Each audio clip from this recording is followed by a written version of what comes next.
Friends, family, and keepers of the faith, welcome to another Del Boy blog. Thanks for being here. And as normal, I'll date stamp this. It's year 4, blog 14, or in legacy numbers, blog 170. And it's the 25th of the 5th, 2025. And it's been a pretty mixed week. I'm not going to say challenging. It's been a mixed week. I've learned an awful lot. It's been a bit of a shorter week because I did have Friday off. More about that later. And next week, because it's a bank holiday, it's the final bank holiday before we have the very, very final bank holiday of the year, which is in August. I've capitalized on it and tried to think about recharging my battery a little bit. And that means I'm taking a little bit of time off. However, what I wanted to do might have changed. More on that again, probably a little bit later. But let's get everything out of the way. Really, weather-wise, it's been a mixed week. Lots and lots of different sort of conditions. Mostly sunny, rain, sunny, rain. We've needed the rain. Don't get me wrong. Makes the garden grow. The grass has got brown bits in it that it needs water to turn green because it's been so dry. I wanted to do some more with my mother in regards to flowers. She didn't want to go. Well, she went last week and didn't see anything, and we were all excited for yesterday to go to another garden centre, and she was too tired. That's just the way things go. But we've got a week, and I'll see what I can do in the week. So weather-wise, it's been all right. But we'll talk more about me after we get the news out of the way, because that's what we really do, don't we? Get all the crap out of the way. Talk a little bit about me, and then the shout-outs and all the good stuff about what I've been watching. So I like all that bit. So the news. I'll tell you what, this first news story, I might as well have read out last week's. Is that how I looked at it? Hopefully I can read my chicken's scratch again. Moscow hits Kiev with drone and missile strike for second night. 3 children are amongst those killed. Current count loss is at least 13 killed during these strikes. And Moscow have stated that this is a retaliation on Ukrainian attacks earlier in the week, where 100 drones were launched at Russia. And this comes hours after more prisoner of war releases on both sides. Trump called Putin earlier this week, but no announcement since. Zelensky states the silence from America and the rest of the world just empowers Putin. An aide in Ukraine stated the Trump talks with Putin empower Russia and weaken Ukraine's position. Yeah, a lot to take in there, but if you remember last week, there was a lot of strikes against Ukraine, and it was the biggest amount of strikes you've ever had. There was a phone call for 2.5 hours, I believe, between Trump and Putin on Monday. Some say it was progressive.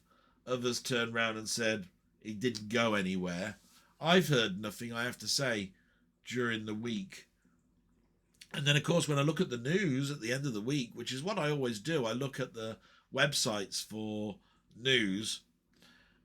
It talks about all these strikes that have been going on, missile strikes over the last couple of days, and deaths and all of this sort of stuff. I have to say that silence is a concern. If there is no retaliation or even a glimmer on someone's face that this mustn't go on, I'm pretty sure that does empower Putin. He obviously will think, I've done all this, no retaliation, I'll keep going. You know what I mean? It's not rocket science, really. Rocket science. It's not, very scientific to actually come up and turn around and say, we don't like silence as I think, as a human being race. we're uncomfortable about silence. I suppose it's one of my traits as well, because I keep talking and talking and talking, and if somebody isn't talking back, I wonder sometimes if they're taking it in. You know, are you just letting me continue until I exhaust myself? Because if you do, I'll talk for England, right? I'll keep going. I have to have some sort of like response to make me stop, if you see what I mean. I've calmed it down as much as you can, but it's a behavioural thing. And I must admit, I don't like silence. And I suppose I don't like silence because of all the solitude that's been in my life. When I was in Manchester, I've mentioned it before, there was nobody that I knew up there. I went to work, didn't enjoy that, but at least I was talking to people. I went home and there was just the telly and the internet. That's it. Didn't really know the neighbours. I was in a not particularly great area to live in. It was Northern Moor. It wasn't like Northern. It wasn't. There was a place called Sale Moor next to it, and that wasn't Sale. These are all high-end areas. The first year I was in Manchester, I was in a great area called Didsbury. Everybody seemed to know I was in Didsbury. I'd only been there a couple of months. The neighbours knew me. I was invited everywhere. It was a much better place to live, but it was too costly. It was rent-wise, back in 1999, 1,100 a month without amenities. That's an extortionate amount of money. But Didsbury property is where all the footballers live. You know, for Manchester United, a lot of people love Didsbury for its unique sort of like high-end factor, I suppose. It's not too far from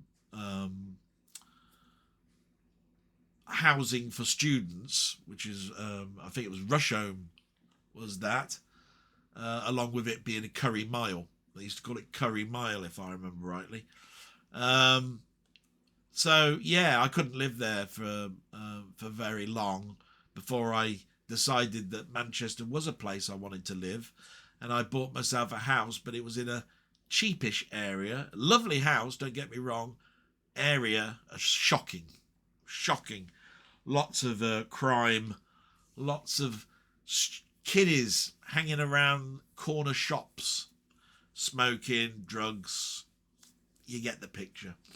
And therefore I didn't go out of my property very much. I just went and got the emergency shopping that I needed. Something to eat maybe. There was a post office along there. Bought the odd utility like a broom or a dustpan and brush, or the odd bit of tape and stuff, because the post office was one of those franchise ones where it's built into a hardware store, is the best way to talk about them. But anyway, I digress. When I got back to my house, I watched a lot of films. That cheered me up. I did a lot of stuff on the computer. That cheered me up. No money meant that I played more of them or watched them more often.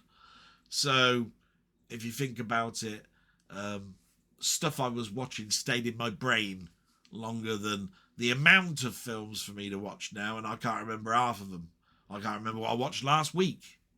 So, yeah, we don't like silence, do we? So we'll leave it there. I've got no opinion about it other than I want the war to end. And we'll move on to the UK news. All I need to say in the first part was something that happened yesterday. Congrats to Sunderland, who now have entered the top tier flight of football. They're in the Premiership.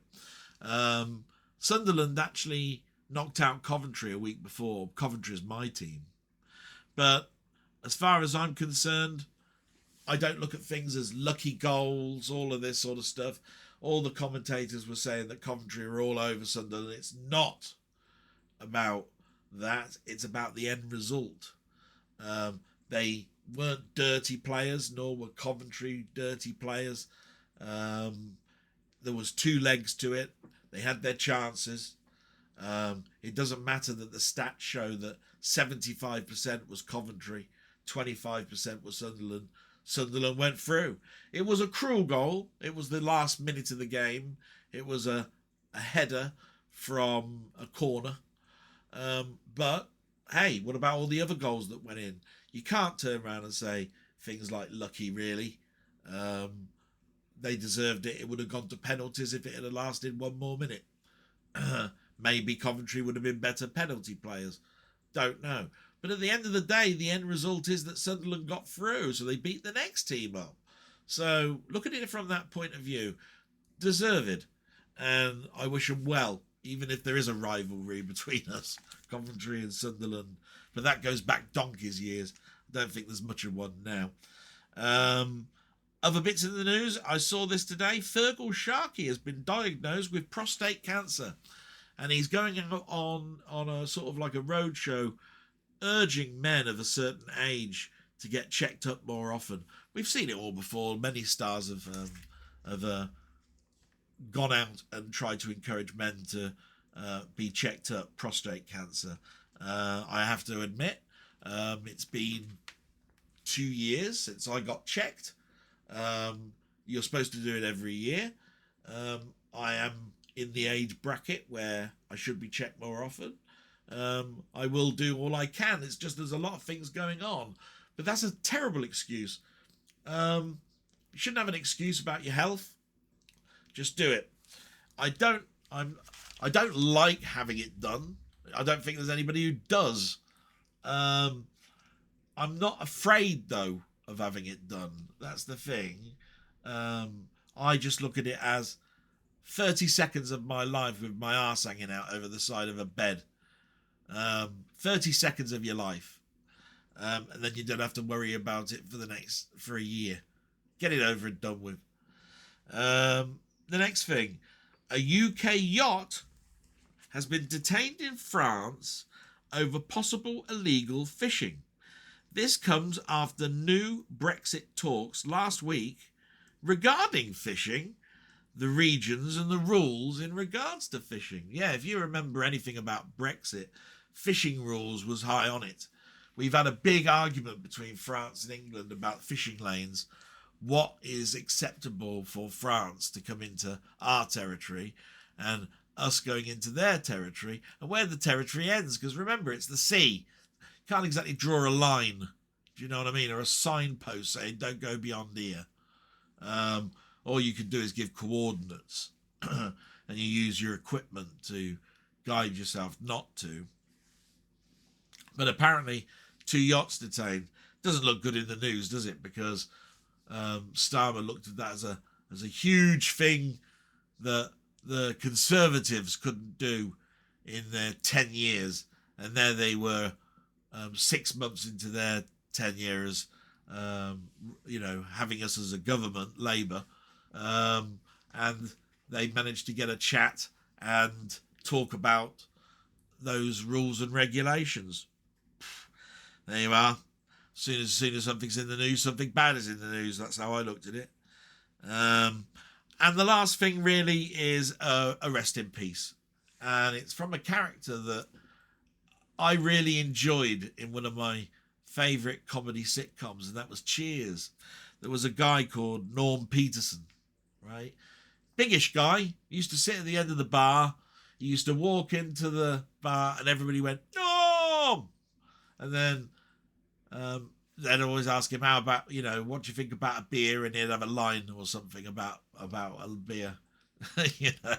He had a different one. And if you think about the fact that there was 11 seasons of Cheers and every episode he'd have something to say, and there were something like 24 episodes per season, you got to turn around and say, wow, that's a lot of discussion about beer, and the different ways that you could express it. So yeah, George Wendt his name was, and he died this week, 76. He was peacefully in his sleep. He was in spin-off shows. There was a spin-off from Cheers called The Torellis. That only lasted a year. And then he was in another one, which was called The George Wendt Show. Again, another just a season thing. I don't remember the episodes of The Torellis being broadcast over here. But it was a spin-off from Cheers. One I don't know about. I only know of Frasier, really. And the George Wendt show, I don't think that ever got shown. We are talking 1995, so it could have been there, buried in with the BSB, the Squarial or the Sky, which is what we used to have as a satellite before BSB was around. Cable and wireless would have been the other method, but that would have been off of the satellite stuff. So I might have missed it, but it's definitely one I don't remember seeing. And that's the end of the news. Rest in peace, George Wendt. A sad loss. It's always a sad loss when anybody dies, but one that you watched for so many seasons, that you saw as a character, that you enjoyed the comedic acting from the guy. You think again that your childhood is just basically diminishing as always, And so we get to me, which you heard a little bit about at the beginning. There's not much to say about work. I was at work Monday to Thursday. Wednesday I went to Bicester again, so it was my second attempt at trying to stay away from the house to do work, to aid with my mental health, partly, to see if it could be done. And each time it's been a challenge because my sister has to be here that much early. I start work officially at 8 o'clock. When I don't start officially at 8 o'clock, I start at 7 in the morning. And that's because I have to open the door, unlock it, make sure my mum's okay, take so many tablets, etc., etc. So I do more work at home. But if I'm to get to work for 8 o'clock, I have to leave here just gone 7, which means my sister has to be here between 6 and 7 for me to get in the car and go out. Now, I've just had my car repaired, so I had to get some petrol as well. So my sister really needed to be here at 7:05, and she was. And we got my mum out of bed, and then I drove off and did stuff at work. I then have to travel back, and then my sister has to be relieved to go home. She needs to come back in the evening about 9ish. So it's a bit of a uproar for my sister a little bit, although she has to do that every day anyway. It's just she has to stay here longer until I get home. Now, because I got there a little bit early and I didn't have a lunch, I left at about 3:30. Supposed to be leaving at 4. So I get home about, 20 past 4, and I'm supposed to finish work at 4 o'clock. So it's not too much of an inconvenience. So I've told work, I've had my second week of it, and it works, and we'll see whether they'll accept my proposal that because of my mum's health and it's decreasing, they'll accept me going into work once a month as a sign of goodwill and wanting to fit in. And I'm pretty sure they're going to accept it. So that's up in the air a little bit. Other than that, I finished my presentation. They liked it. They want me now to do the presentation to the whole of the team. So it must have been pretty good. Other than that, Thursday was a busy day because I was at work, but also getting my mother to have her hair done, which should only take half an hour, but she's having it coloured this particular week. Now, a colour on a woman's hair, just like a man's, is hours. I dropped her off at 1:15. She was ready at 5:15. That's how long it takes. So, of course, I was in meetings for 2 of them on Thursday, 9:30 and 11:30, I think it was. Drive down to take my mum to get her hair done, finish off work, make sure my out of office and everything is on to show that I'm not at work next week. Meetings with my people manager to tell him how the week has gone and make sure that everything is in place for when I come back. All of that sort of stuff going on. So from 5:45, then I'm rushing around because I'm getting my mum a tea, a dinner, and getting her ready for when my sister will turn up to go to bed at night, which means that Thursday was all mum and all work and nothing for me at all, until later in the evening. And then I was preparing for Friday, which was a very special day, which we'll talk about in a bit. So what else happened during the week? So Monday's just going back to work, nothing really to talk about there. Tuesday, we got a call from the doctor. My sister took it. And we found out some things that distressed us. So we found out from the blood results that a number of things are missing for my mum. So we've got 3 extra sort of like tablets to take her. Vitamin D is one of them. We've got a folic acid and one of these B32 or 31 tablets. I'm not quite sure what the number is, but basically she's got a big vitamin D vitamin deficiency across the spectrum, and we need to kickstart her getting those in place. But then they also said we're taking the water tablet away, and this is where my sister's really good, because my sister will become annoying to the doctors, and fair dues for her to doing so. I totally put my hands up and clap my sister's performance, because my mum is not a guinea pig. So what we found out is they stopped the water tablet without telling us. When we queried it, we found out on Tuesday it has been stopped. That's why they've not been delivered. And we found out the reason why. Now, the nurses that were here the week before increased her dose to 40 milligrams. So it went from 20 to 40. And then all of a sudden, the doctor comes along and says, take them all off of her. And her blood pressure. And we don't know sort of like why, really. I mean, it's one of those things. You go, what? First you're putting her on, then you're not. You can see her feet are swelling up. She won't wear a stocking. What the hell's going on? So let's get the water tablet out of the way first. The doctor turned around and said, it is not good for people with cognitive memory issues. We said, right. Why wasn't that addressed to us when she was on them? Don't know, he said. But we don't think she should be on them anymore. And we're hoping that the vitamin Ds and stuff that you're doing, plus the exercise, plus simple things that you could think of yourself, which is elevating her legs when she's in bed at night, or elevating her legs when she's on a reclining chair, will all help to take the swelling off. But the cognitive memory, yes, because it draws water from all around the body, it's not great for people that have had heart attacks, and it's not good for people with memory issues, because it takes water from everywhere. And there are water ducts in our eyes, and of course our brain is full, surrounded with water.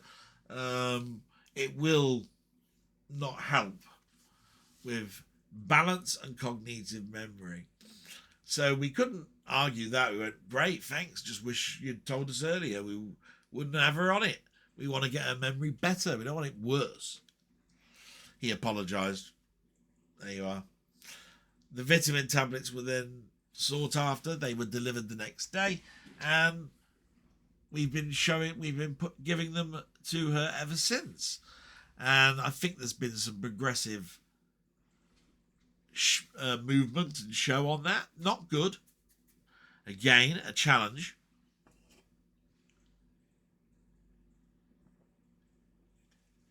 And the reason for that is, as these tablets take effect, the more she wants to do herself.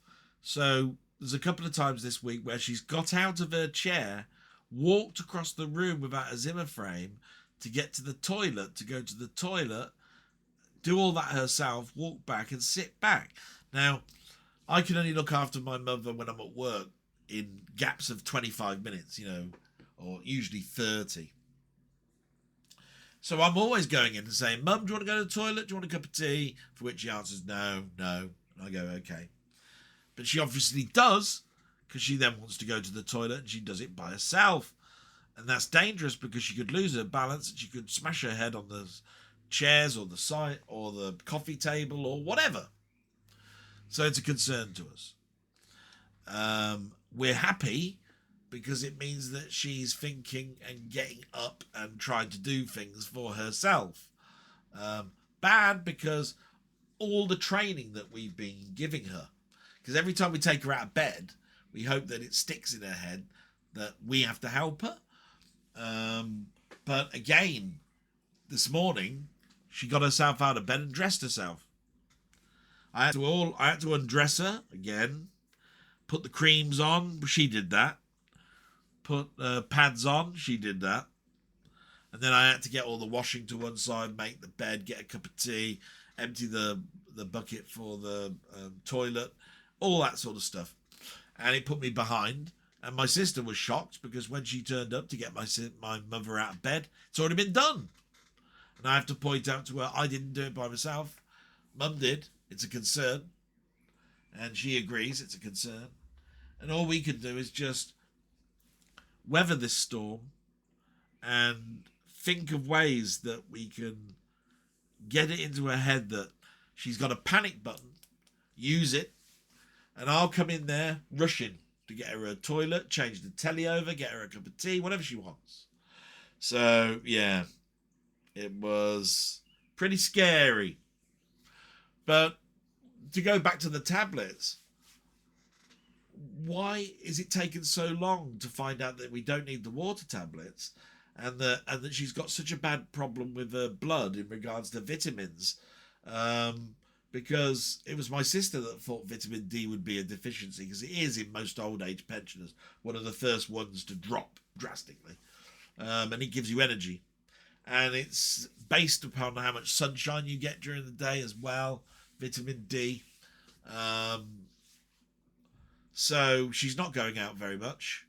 So yeah, but all these others, yeah, it's a bit difficult really to explain. But, you know, if we can control my mother a little bit more, not doing silly things that where she could lose her balance and hurt her, then we're happy for her to keep moving around. We've got no problem with it. It's just that all the indications indicate she's not in that frame of mind. So yeah, it's been a bit difficult. And I can't really say much more than that. I don't like doctors using my mum as a guinea pig, but we're not segregated, or we're not singled out for that to happen. So that was Tuesday when we got the call, and Wednesday the tickets arrived, the tablets arrived. I did the shopping, went to physio. So Tuesday was a busy day again. My sister had to leave early so that she could get to here on Wednesday, which I've already talked about, where I went to Bicester. And Thursday was a bloody big day because I had to get my mum's hair coloured. But yeah, so much work I have to do. I was prepping to go to Birmingham on Thursday night. I had to get all the washing and everything. In other words, I have to prep a day and a half of work in one day, so that in that half day, my sister, even though I knows I'm not here, everything is all lined up, ready for her to pick it up. And I have to think of all the scenarios. You know what? The pads are out, the creams are out, the washing's out, the washing machine, how my sister can use it, the dryer, how my mum can use that, food, what to get my mum, etc., etc. So yeah, pretty difficult. So then we get to Friday. So I'll talk about, because Wednesday's great because I do my talk with Ian Hill, the Ramblings, and that was a great time, I have to say. We had a few more people, some more regulars coming back, and that's because their work schedule allows them to. And we got to talk about Doctor Who, films, soundtracks, everything. So that was really good. And we talked about a little bit about Asian cinema. And that was great as well, because I want to learn a little bit more about that. And I'll talk about that with another friend of mine who did a video this week about Asian cinema. So we'll talk about that in a little while. Friday came along, and it's a big day because I'm going to Birmingham, and that means I'm meeting two people. I'm meeting my friend Denny, first of all, who I've known longer than the other one, but we'll talk about that in a minute. I missed the train on Friday by 5 minutes because of roadworks. That annoyed me. So I missed an hour of being with them, but we got everything we needed to get done, so it was all right in the end. I was there from 11:15 till 4:45. So a good big chunk of time. It should have been, what was the time? It should have been 9:45 till 3:00. So it was the same amount of time, but it's just that the later I leave Birmingham, the later I arrive in my hometown, and the later I get to relieve my sister so she can go home and have a bit of a life herself. So, but I met up with Jim Jam, met up with my friend Denny. We had chats, we went to stores, we bought things. One of the things I bought was an old DVD set, which I'll show at the end. Best thing to show at the end. I was going to try and lift it, but it's quite heavy. And it was just really nice to catch up with such lovely people. I don't get to speak to them very often. Jim Jam, he's busy at work, plus doing his channel. Denny, his schedule, his problems with his family and health have taken some of that away. But I don't look at it as anything other than it is what it is. So that was Friday. We swapped prezzies. I got home, and Saturday was just a disappointing that my mum didn't want to go to the garden centre. That was it, really. There's one ongoing argument between me and my sister that happened because of Friday. Believe it or not, it was about things that we don't want to talk about. Death in the family, and it was all about my mum and what the will says about the house and what it actually means in regards to me being able to stay in this house or not. All to do with money. And we'll cross that bridge, I think, a little bit later on. But I might need to move quickly. And if I do, I'll explain it all in my blog next time. So I'm just going to take a rest there for a moment. Just going to check on my mum because it has been over 30 minutes. And then I will be back and we will continue with the shout outs, etc., etc., and some of the comments and questions. Will be a moment. And mum's okay and I'm okay and I'm back. So we've got rid of all of the stuff that's happened to me this week. There's a few little discrepancies that me and my sister had. But the only other thing really, the exciting thing for me this week was Friday and meeting my friends Denny and Jim Jam. And there was some video footage that Jim Jam did. So by all means, please look out for his channel and have a little bit of a look at that. It was very interesting, very fun. Great to see them again. Had a little bit of lunch with Denny. Jim Jam's time was a little bit less because obviously he's working now and he's got a family. So, but it was nice that he joined in with us. Gave him a little gift. Gave Denny a little gift like I always do. You don't turn up empty-handed. It's sort of like going to a house party without bringing a bottle or something. But it was very nice to do that. And their little faces when I did that was great. And, two of the nicest people I've ever met. And I've met some people, and I'd love to meet others. And it looks very much like I might be able to do that. That was the experiment. Could I have my sister look after my mum while I went off to something? And although the place I went to is very close, it just proves it can happen. I don't think I'd still be able to do an overnight. That would be an impossibility at the moment in my mind. But, we'll see. Anything is doable, isn't it, really? So now we're going to get to the shout-outs. And I love the shout-outs because it means that people have been thinking about me. And just like I think about them each week. And the shout-outs are always from people that have left comments. And I have to say, I haven't done too many videos this week. I have got one that's going to be coming out possibly even today. And I'll see if I can get that out.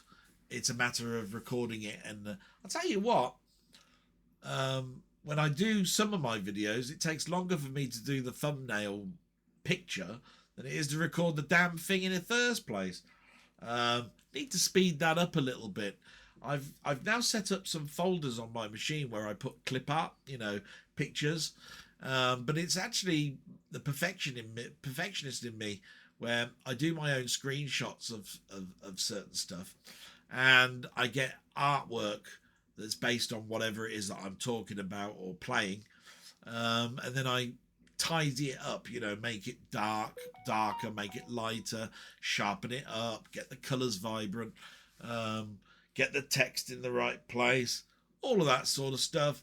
And it takes time, and I really should just sort of like blat it out a little bit, but I'm getting there. So let's get these shout outs out of the way. These are the people that have left a comment for me this week. They are Denny, Robert's Retro Gaming, Wee Bob Art, Steve's Gaming, Ian Hill The Ramblings, Jambon, Muckman Movies, Colin Jones, aka Ponder, Martroyd, and one called Sandy Ollier. So let's get this out of the way. Let's go straight to the comments. I'm not going to do them in any particular order. It's how they're shown. And the top one just happens to be... Oh, Jesus. Okay, this is from Denny. I used to call him War and Peace Denny. Not because of any particular views that he's got. It's because he writes a bloody essay out. It looks very much like he's been away for a couple of weeks, and oh my God, he's back to his old ways again. So let's see if I can read this out. It says, "Hiya, mate." It's a really nice start, isn't it? Wonderful to meet up again in Birmingham with Jim Jam, wasn't it? Our usual trip to the Vault, Kex, and that one charity shop. We also went to Forbidden Planet, by the way. I think you came away with the bargain of the day. The West Wing complete box set for £10. Jim Jam with London's Burning, Season 1, for his network collection.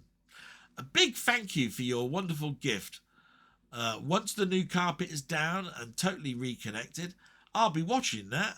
I just hope it gave you that needed break away from the day-to-day stress of your current going through.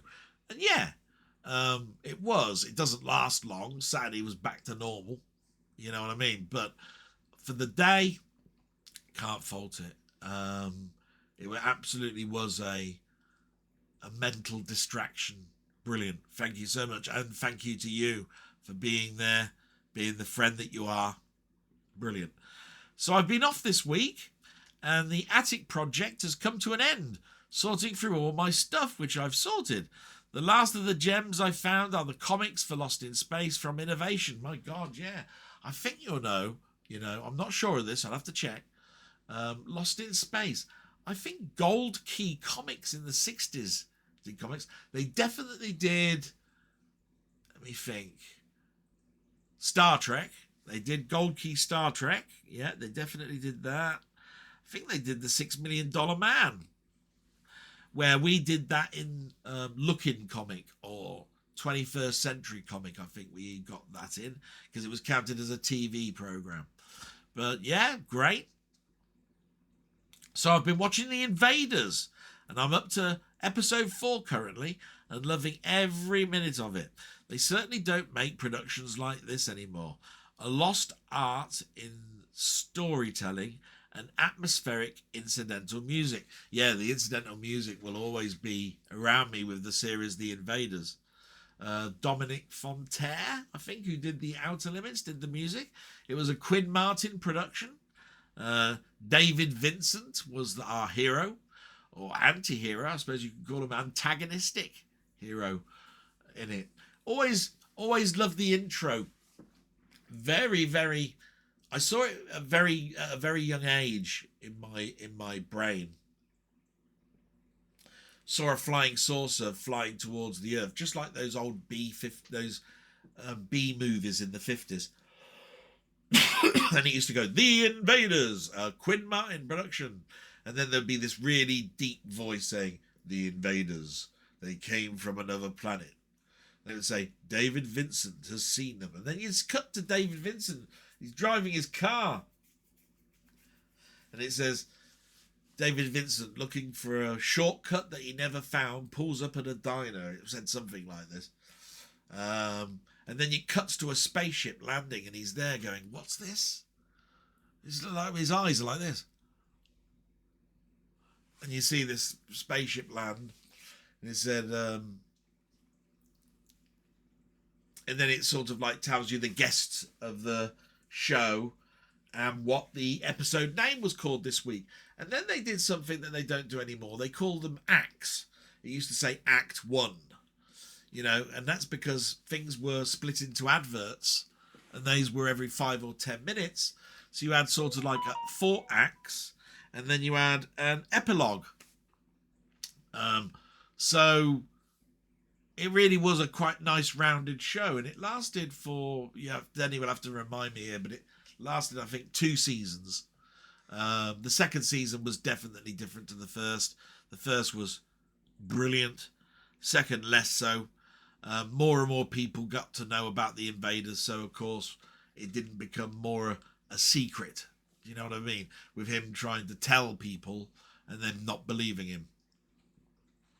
But you can only carry a storyline like that for so long before, well, of course everybody's got to know about it if he's going around blasting his bloody mouth off.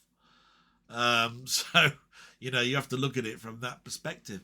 But there were lots of firsts in this. When they died, they turned red and then disappeared. They sort of like turned into a powder, a burnt image on the floor.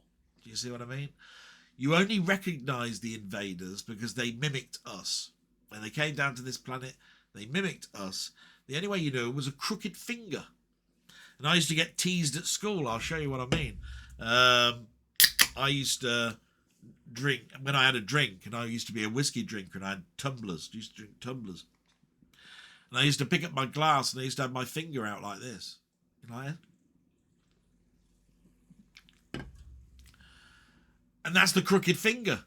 My sister used to say, "You're an invader. You weren't born from Mum and Dad. You're an alien." She used to tease me like that when I was a kiddie. The trouble is, if you mention that in people's earshots, they hear it and they use it against you.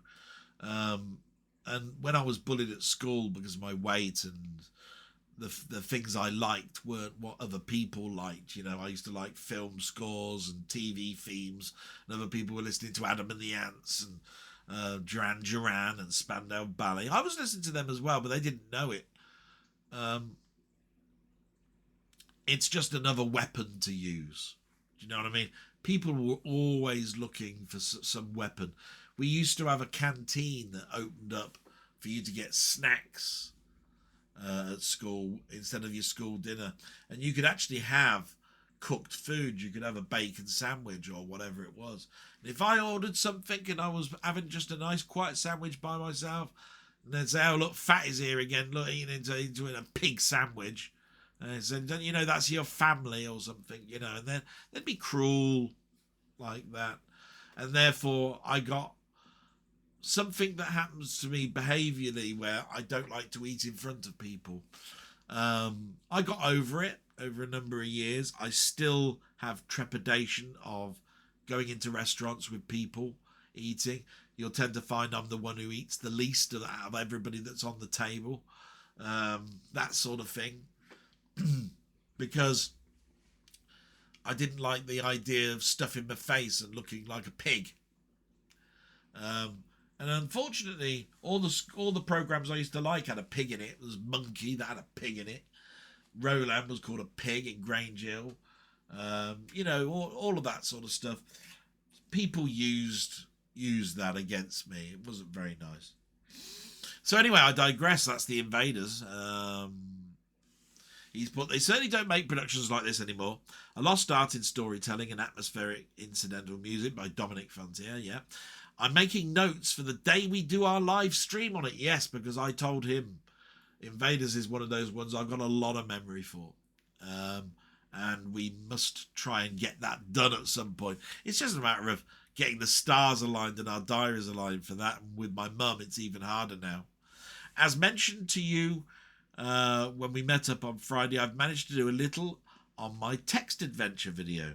Plan to do an hour a day once I finish work this week. Better than nothing. And it's about time I got something out. Yeah, I keep thinking that my work's diminishing a little bit. I can't believe I forgot about the film From Beyond the Grave, as it was directed by Kevin Connor for Amicus. He also did The Land That Time Forgot, Warlords of Atlantis.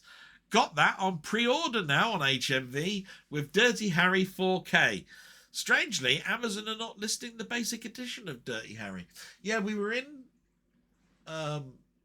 HMV, and we were talking about films that I need to get and I keep forgetting to get. And they were things like my Dr. Phibes movies are scratched, right?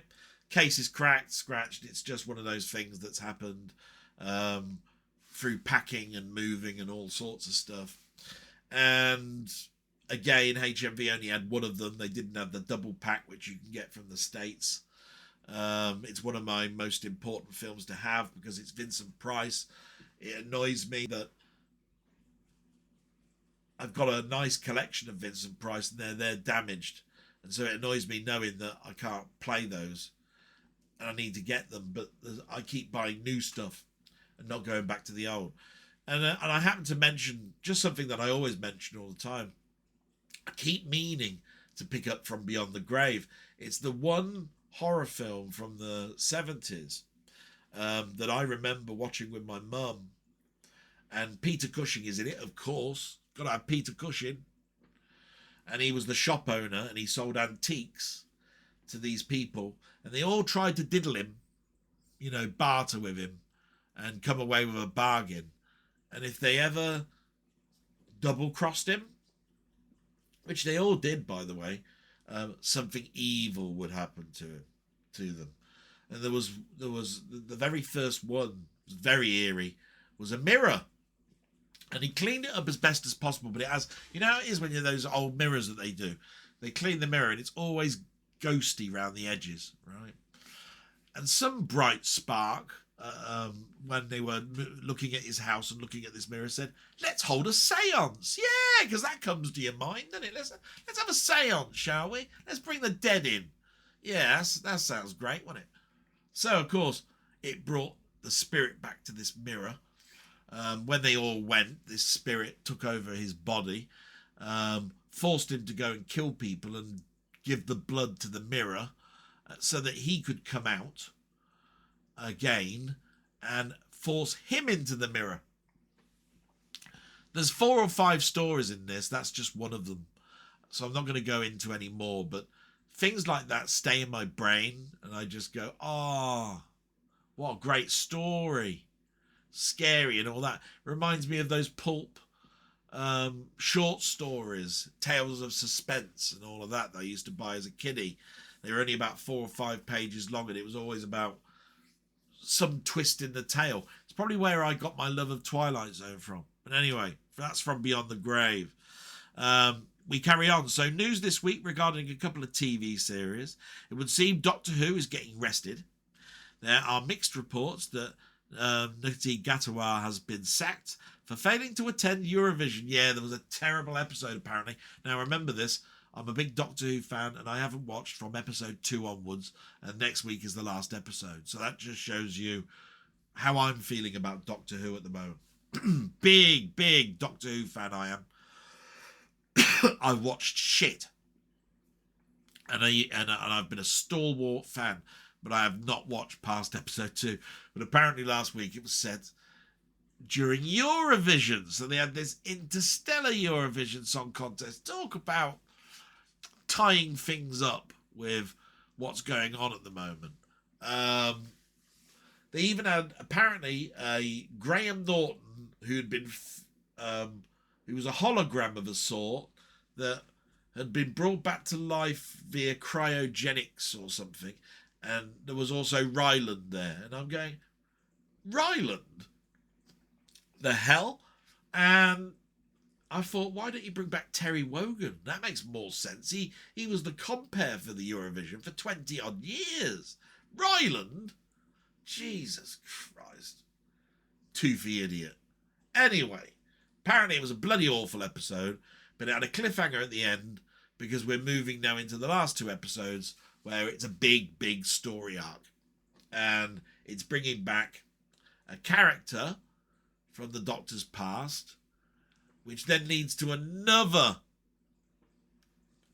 antagonist from the Doctor's past, as yet unknown, but apparently it was revealed last night. Now, I can tell you what one of them is. It's the Rani, and I worked that out a long time ago, even from the first episode, right? I knew it was the Rani.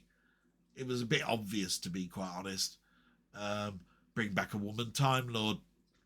The Rani as well hasn't been seen for a number of years because Kate O'Mara died in 90s, I think. And she was a big believer of the show. You know, she didn't just come in and just do the part and leave. She actually did enjoy it and had fond memories of it. So it was nice that they did a sort of homage. A different person obviously playing the Rani. But apparently last night's episode is a step up. No idea. I don't use viewing figures as a rod or an arm for saying whether a show is a success or not. I think physical media sales would be a better arm now because of the way that we watch TV these days. It doesn't include recordings of torrents or internet sites or watching it on the internet. They don't get that. It's all BBC iPlayer and viewing figures. And it's always, it's lost another 500,000 this week. And I'm going, yeah. Also, the week where bloody everybody was watching the Sunderland football game, right? People are fed up. Probably went out and celebrated. You know what I mean? Major events stop people watching things. But anyway, I digress. Don't want to go into that too much. Everyone. So you continue. Others say Disney has pulled out. Others say he's already quit Eurovision. That's Nutty Katawa, who plays the Doctor at the moment. Everyone can pretend all they like that the series has been all right since Capaldi left. The reality is it's nothing but a virtue signalling propaganda machine which has turned the program into a complete preachy parody. We've gone from Genesis of the Daleks to this. And I can't not say that there isn't a untrue word in that statement. Genesis of the Dalek is quite political. John Pertwee's era is very political and very topical. There's invasion, ambassadors of death. You've got the plastics in Autons. You've got a lot of stuff that was going on. I mean, the Silurians even talked about them destroying the Earth by getting rid of the Vanguard belt, and that is actually a belt name in the atmosphere that if we did destroy, we would basically turn our house into a greenhouse and we would die. We would blister, heat up, and die. Reptilians would live. They'd own the planet again. That's a very good sci-fi trait to use, and topical because it talks about protecting the ozone layer, we used to call it, and the greenhouse effect. So It is political back then, but it wasn't done in a way that it was forced down my throat. That's what I want to say about it. So yeah, it was quite interesting, and maybe I'll watch it this week. I don't know, haven't decided yet. But it is a sad case, and the rest for Doctor Who, two minds about it. I just think that Disney chose the wrong producer to bring back. Don't get me wrong, Russell T Davies was a genius. I still think he's got a lot to offer, but he's too political, too agenda orientated in regards to homosexuality, transgender, pronouns, changing characters that used to be blokes into women, and all of that sort of stuff, because that is his way of getting his causes across to the general masses. No, don't. Just don't. You didn't do it to that extent the first time round. You did it, but you didn't do it to that extent. And now you've got everything in it. It's just a mess. Just a mess. So you continue. Big release to come last week was for a few dollars more. These packages are absolutely stunning. Good on Arrow for putting these together. Talk a little bit about that later on. So my question for this week: what is your favourite Doug McClure film and why? Doug McClure, he knows me too well. He knows I used to watch as a kiddie the Doug McClure films. I'm not going to read them out in any particular order. You got At the Earth's Core, Warriors of Atlantis, Land That Time Forgot, People That Time Forgot, Maverick,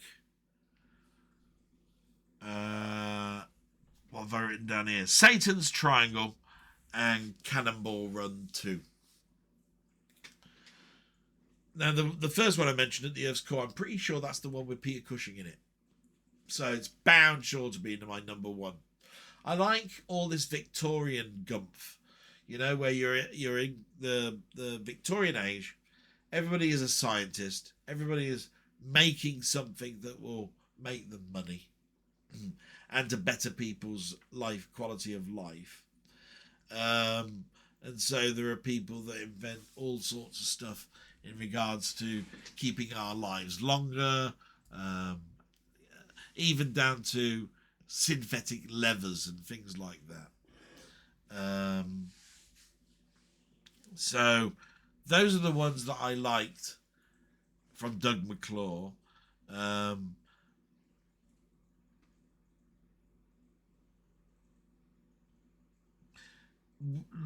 Warriors of Atlantis, Land That Time Forgot, People That Time Forgot, all very much like 10,000 years BC or 10 million years BC, all like that. Scantily clad women, all that sort of stuff.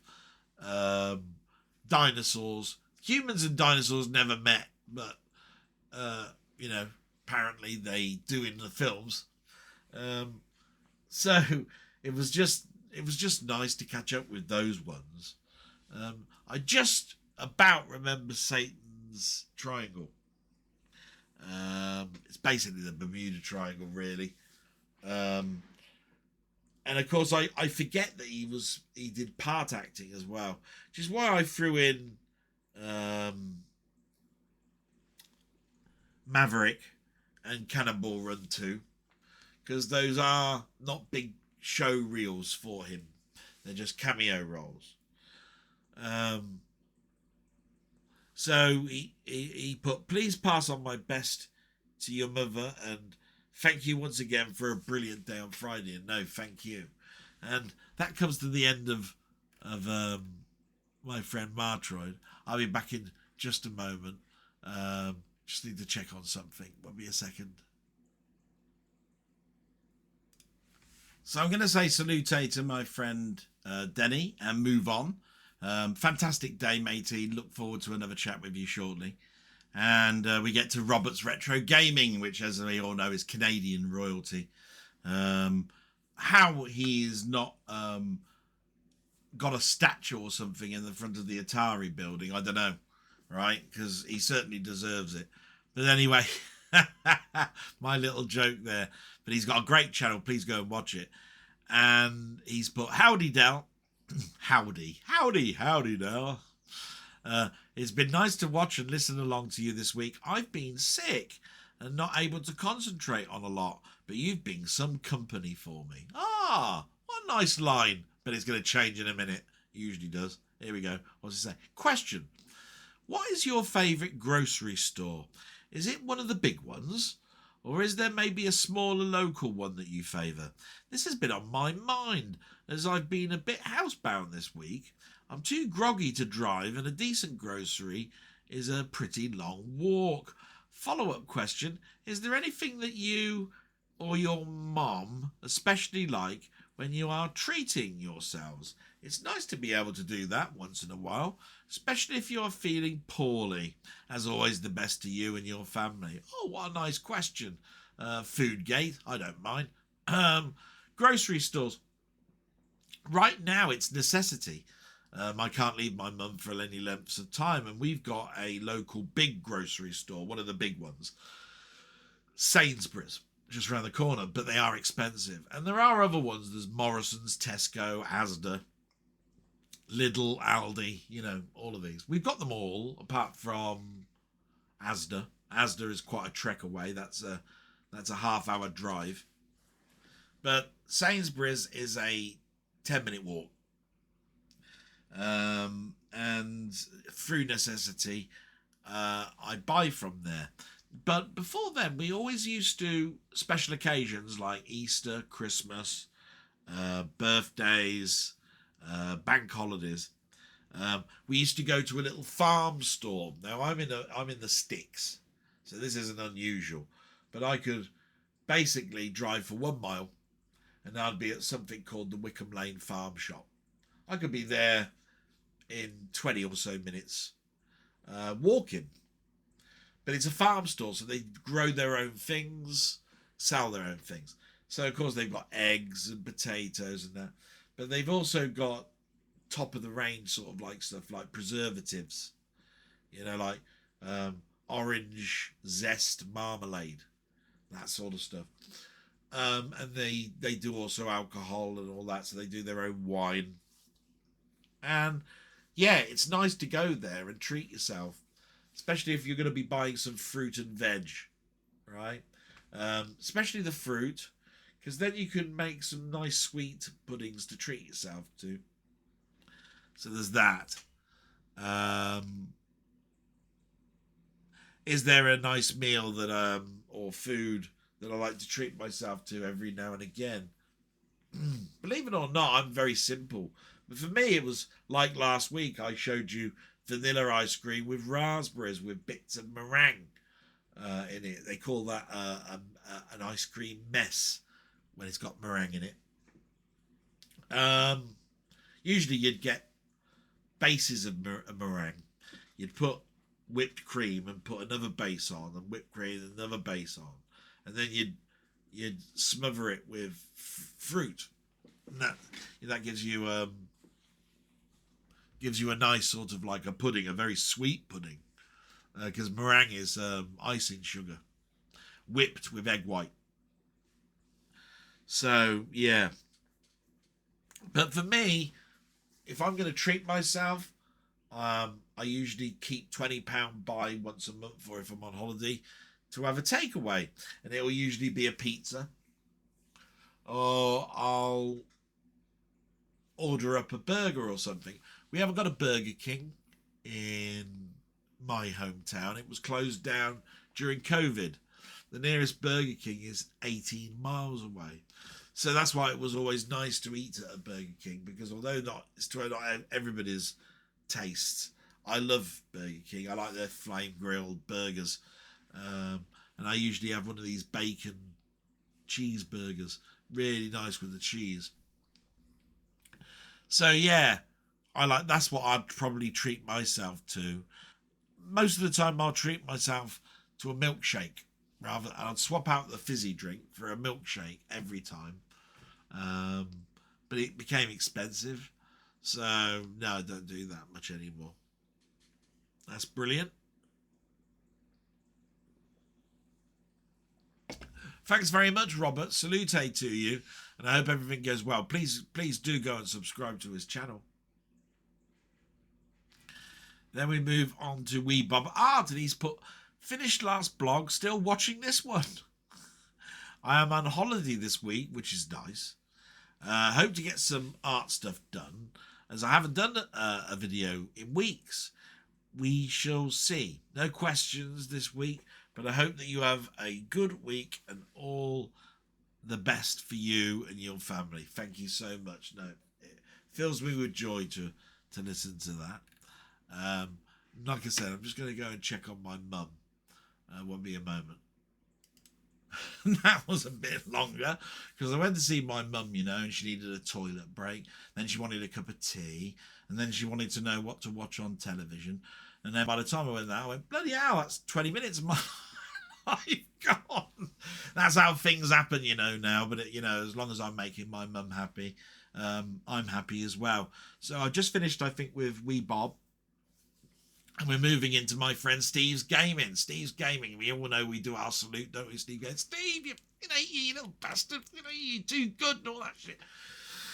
So, hopefully his life is a little bit better. We're going to find out, aren't we, with the comments it's got here. Hi, Del. Great blog, as always. I hope you and your mum are okay and things aren't too stressful for you right now. As for Eurovision, I know what's going to be coming up here.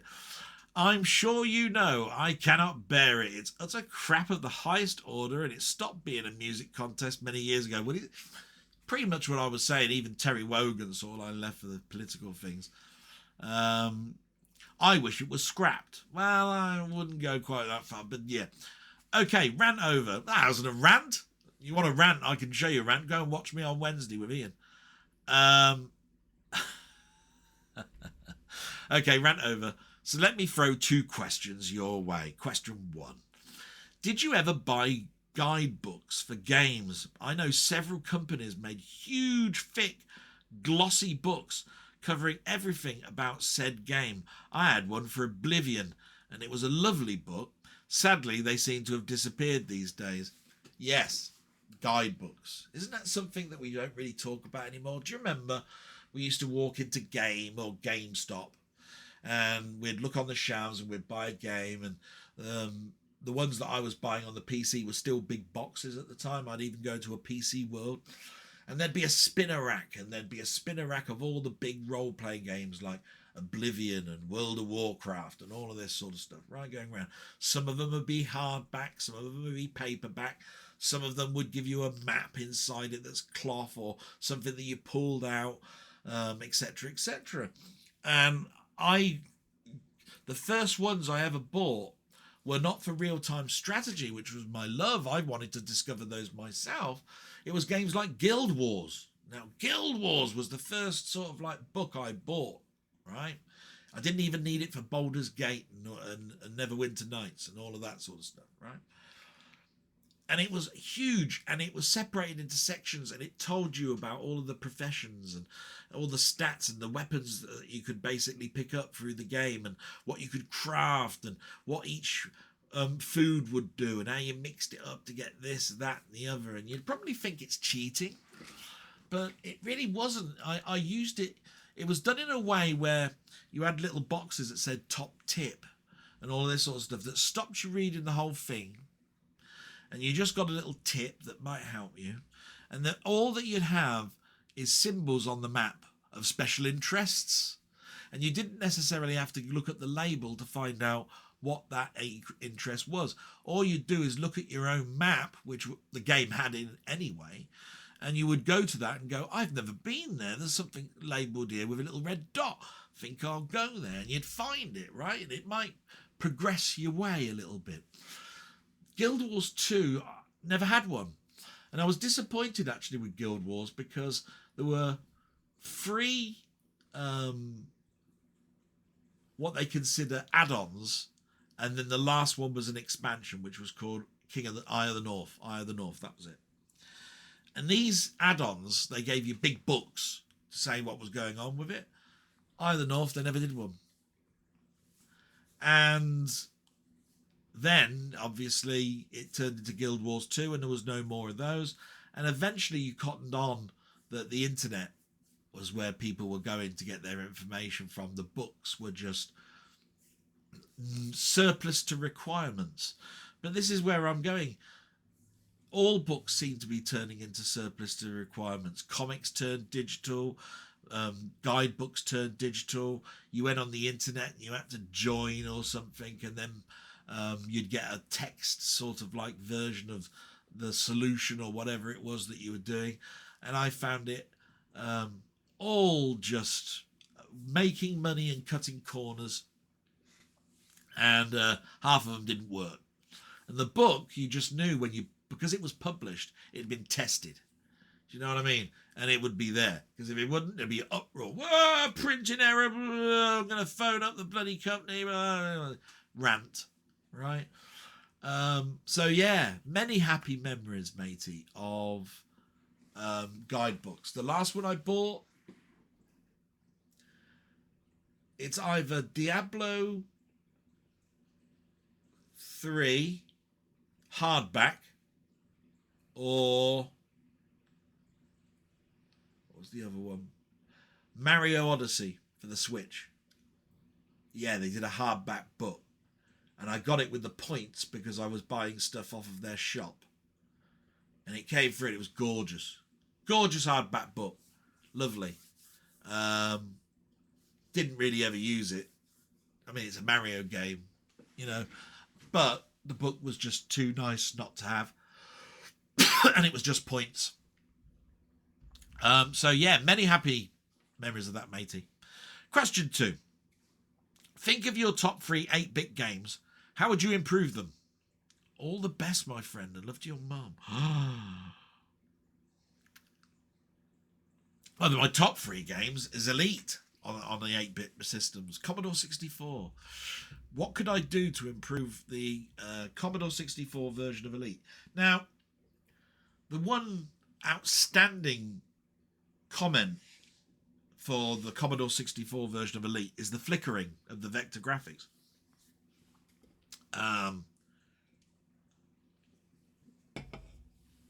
By the way, it was fixed in the Commodore 128 version, which, by the way, I never played because I didn't have a 128 till much later on. I've played it under emulation since. Didn't the Commodore 64 version have line blanking? So in other words, if it was a planet and you wanted to show it spinning, they didn't show you the other side of the planet with a line that goes round. You only saw one part of the line because it blanked out the other line because you wouldn't see it because it's a solid object. And it's the same with the space station. It drew the lines that you would see in view, even though it was drawing in the background all the other lines. It blanked them out. Maybe it would speed up if they hadn't used hidden line removal. Don't know.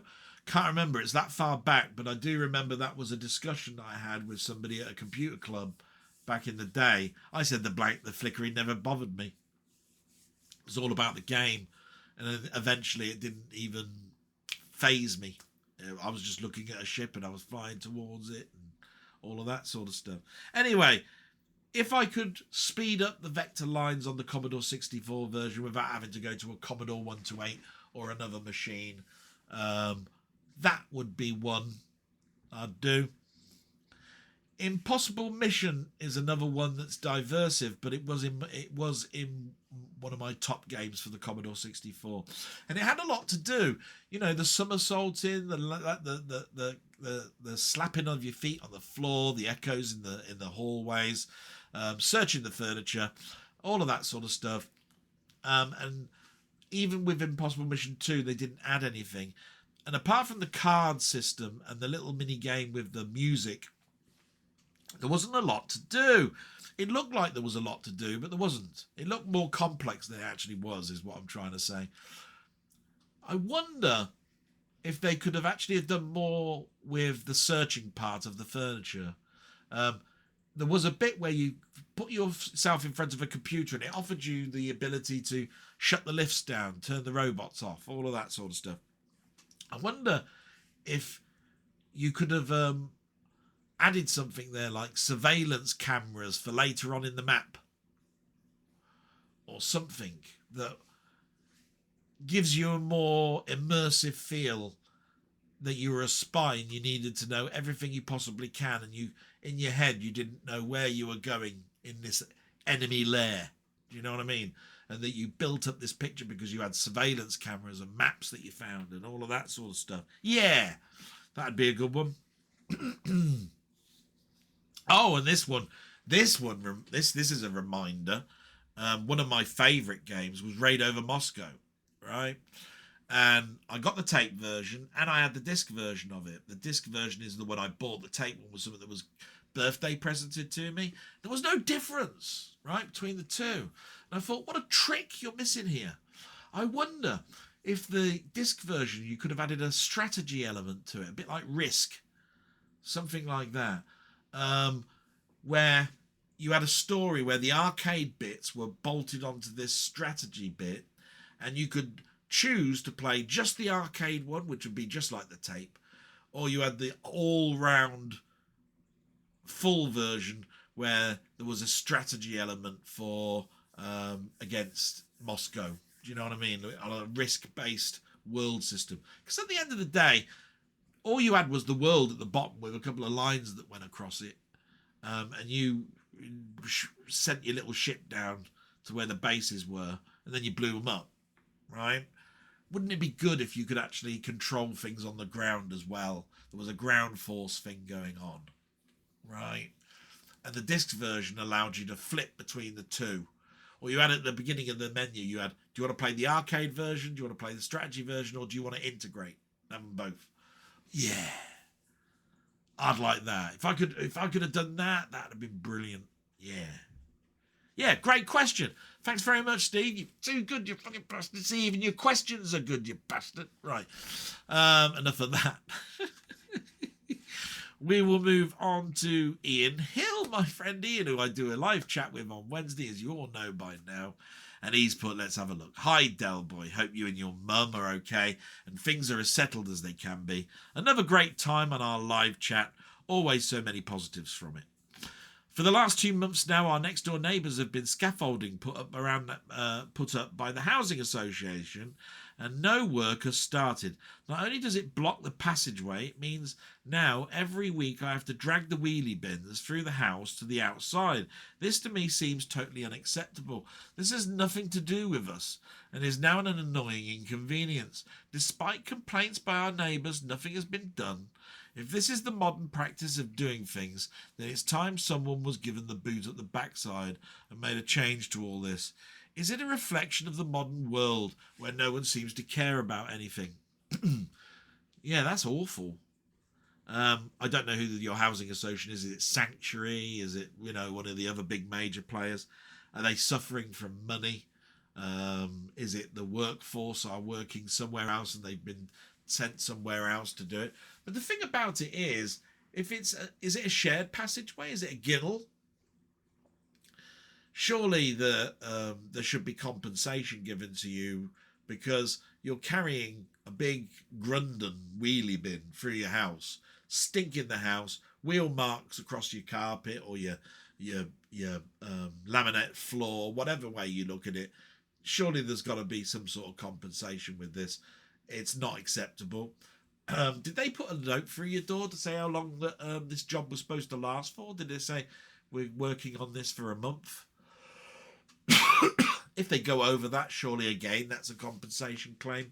Don't know. Sounds really bad. That not sure how it works with housing associations and stuff. I've watched some films this week, and thank you for sending me downloads of Warfare and The Ministry of Ungentlemanly Warfare. Both excellent films, which I enjoyed. However, the highlights were 2 proper films, The Last Samurai, 2003, and The Train to Busan, 2016. Last Samurai was for one of the best performances from Tom Cruise. It was wonderful to see the difference between traditional Japanese culture and Western culture. I love this film, though it would though though it would be my film of the week. However, this afternoon I watched Train to Busan, and that just blew me away. What a film! Felt like a roller coaster ride. I was totally involved in it. It is now one of my all-time favourite zombie films, and easily up there with Dawn of the Dead. Enjoyed getting to know the various characters. The acting was outstanding. The direction and cinematography was great. I can't wait to watch it again. I still can feel the excitement I got from it. To top it all, it was set on a train. It doesn't get any better. All stemmed from Jamie and his Mukman Movies YouTube channel video on Asian films. Highly recommended. Christ, there's a lot I read there. I remember seeing The Last Samurai and was being quite impressed. I don't know, though, whether I did too much of a simile with it to something else. Wasn't there a Kevin Costner, not Last of the Mohicans, was it? Or A Man Called Horse, which was much earlier, where somebody goes into their tribe and then becomes a member of that tribe, but they are considered still an outsider because they're Western background. Pretty sure it might have been Last of the Mohicans, actually. He actually fell in love with one of the Mohicans, if I remember rightly. And then, of course, the cavalry came in and they tried to do what they always do with Indians. And there was a conflict of interests. Yeah, anyway, I'm digressing. My memory is not as good as it used to be, and I probably got all that arse about face. So my question this week is, what films have you enjoyed which have featured trains? Oh, my God. How many films have got trains in them? I mean, the first one that comes to mind instantly, without is Taking a Pelham 123. I've always liked that, and I've always liked, and the remake is equally as good. So I've liked that as well. Oh,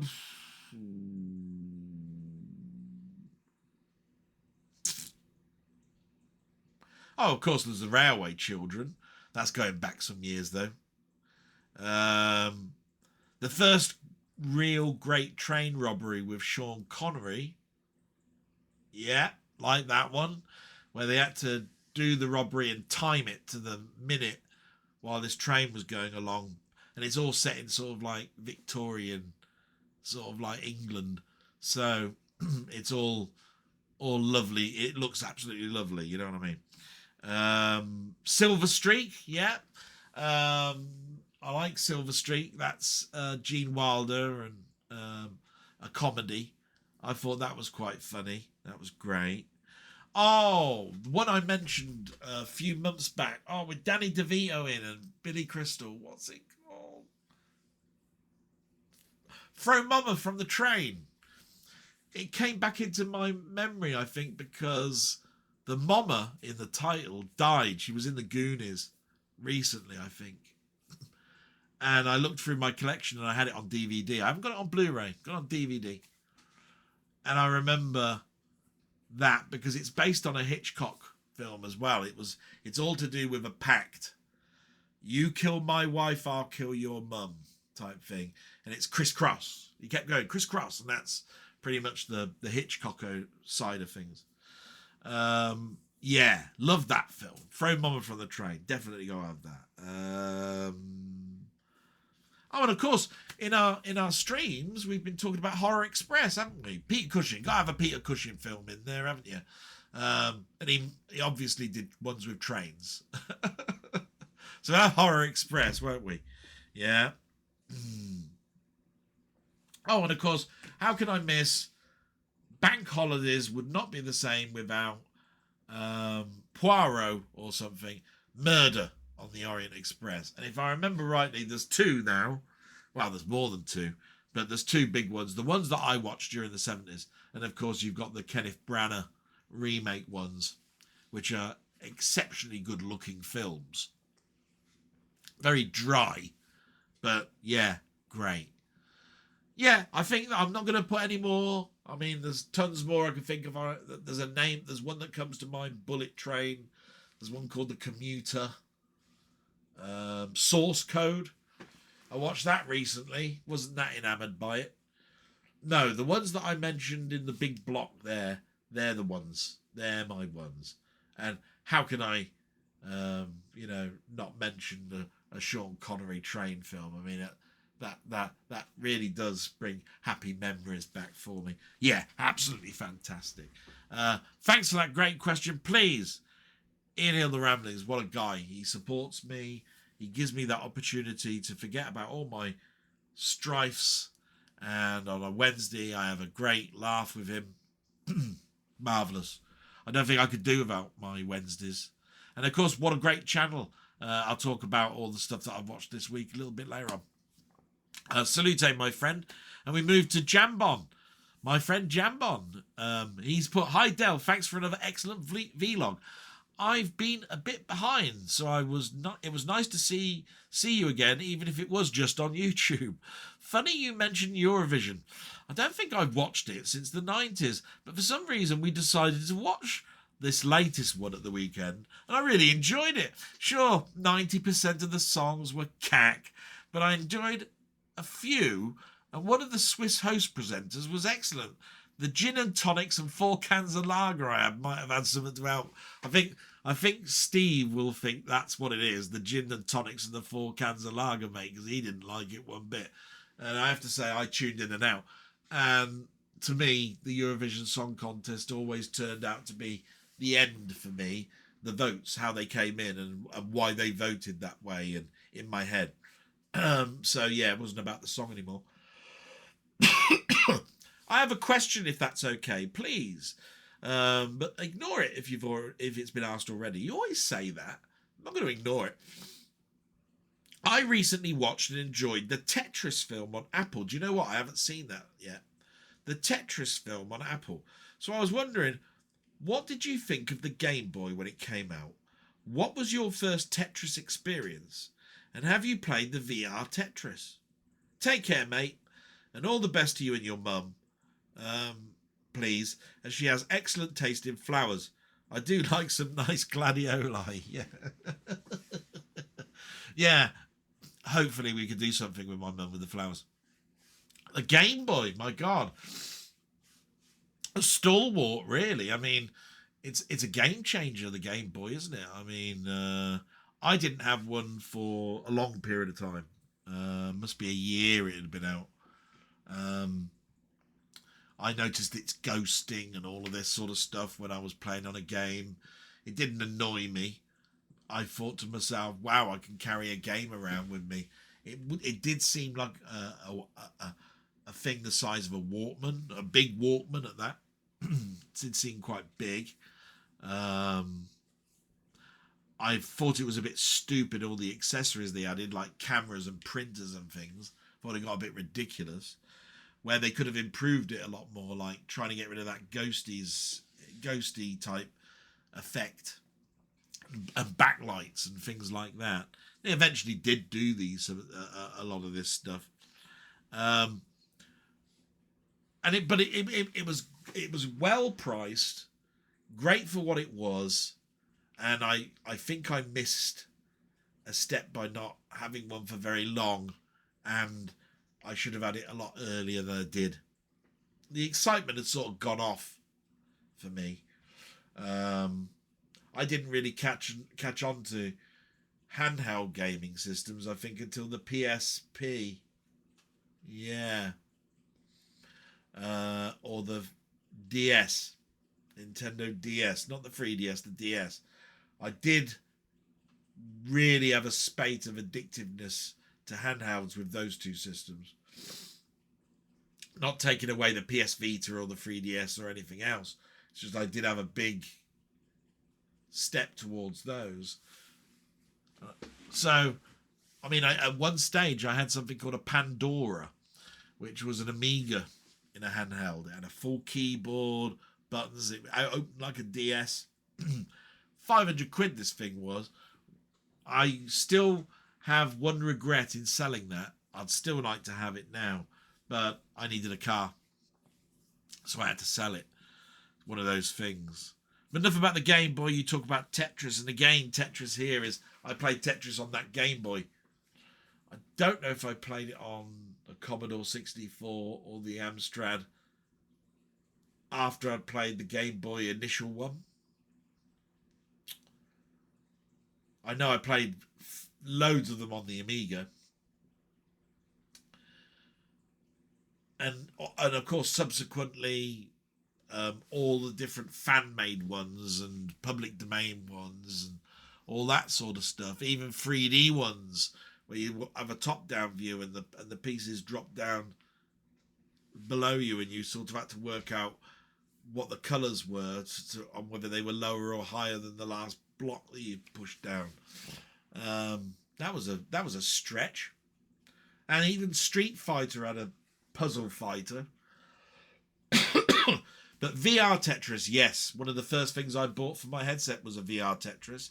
I think it's called Tetris Connect now. I haven't been back to it for 6 months.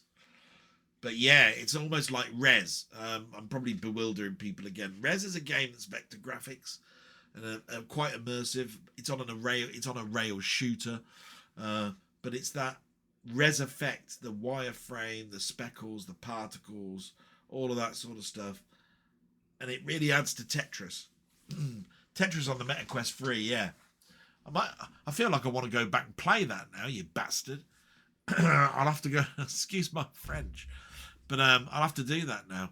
Haven't got a lot of time, but my friend, thank you so much for putting something for me to talk about.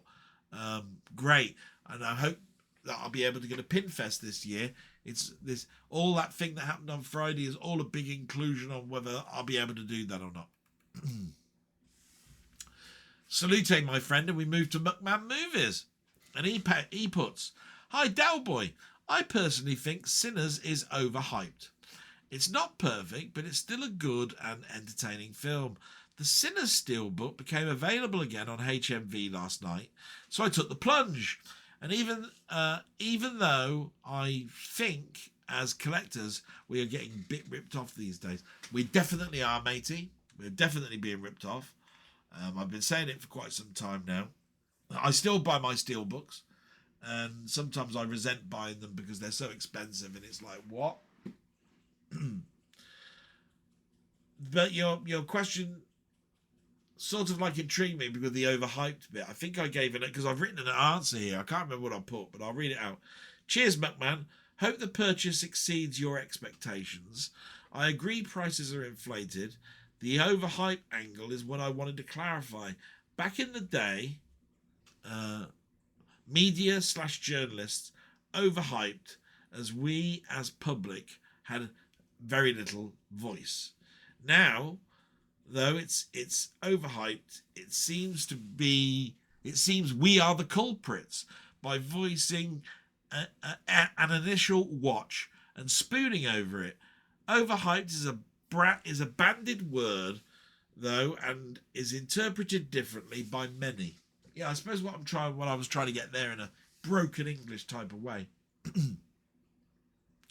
What I was saying is we don't see much media out there, apart from the red carpets for Mission Impossible 6 or whatever it is, or Indiana Jones back in the day. The overhyped is done by us, isn't it? YouTube. We go, we watch, we do a YouTube video of it. Everybody goes and does that. Everybody does their own video. There must be 20,000 plus reviews of Sinners. Bet you I wouldn't be surprised if I was not that far off. And it's almost like we're overhyping it, not the industry, because they just released it into the world. I don't remember seeing many TV spots. I swear there are some. But you understand where I'm coming from a little bit, I hope. Right, we get to Colin Jones, aka Ponder.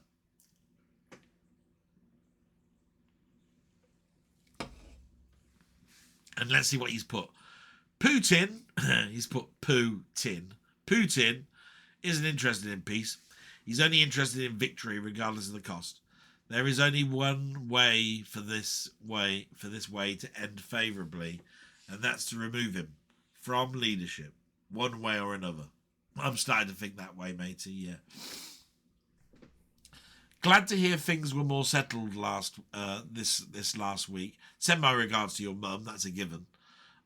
We learn next to nothing from success, but we can learn a hell of a lot from mistakes. Yeah, that's what I was hoping I was getting across. I've learned more from my mistakes than I have any type of success.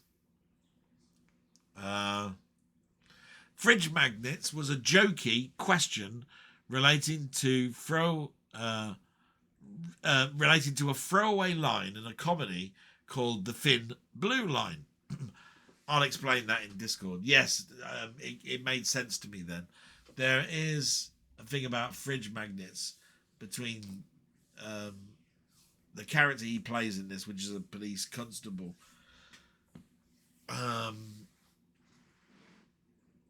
And he's talking about fridge magnets in a derogatory way, like Blackadder would do. So yeah, I get the joke. I saw it afterwards, actually.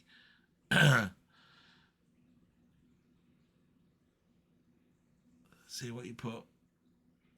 Yeah, so my question for you this week: what is your favourite breakfast cereal? Do you prefer variety, or do you always have trouble? The same, always have trouble. The same one. Thought on as I watch a stupidly early time in the morning as I'm going into ready to get into work. Yeah, so don't really have one cereal, but I do like Special K. I like Weetabix.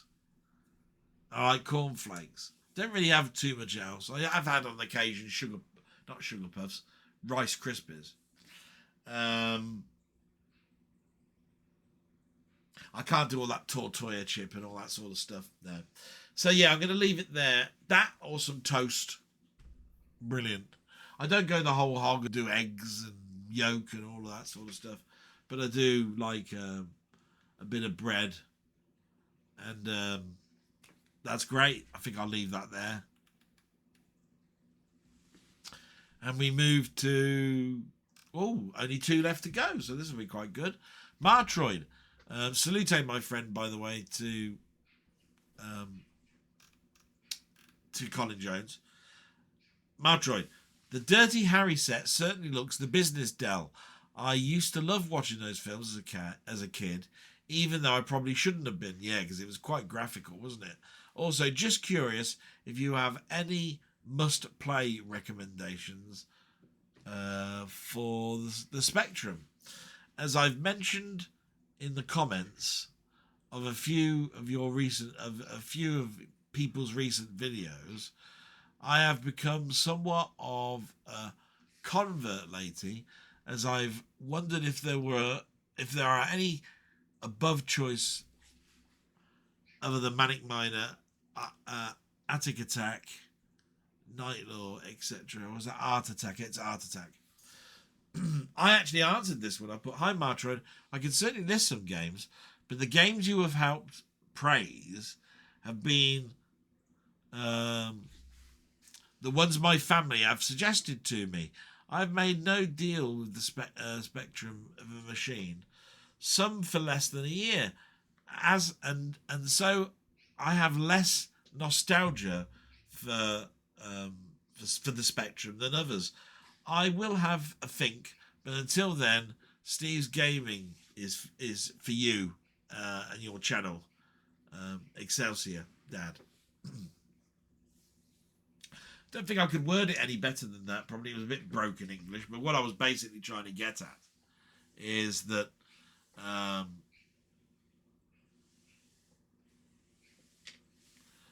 friends are really quite good in regards to suggesting things.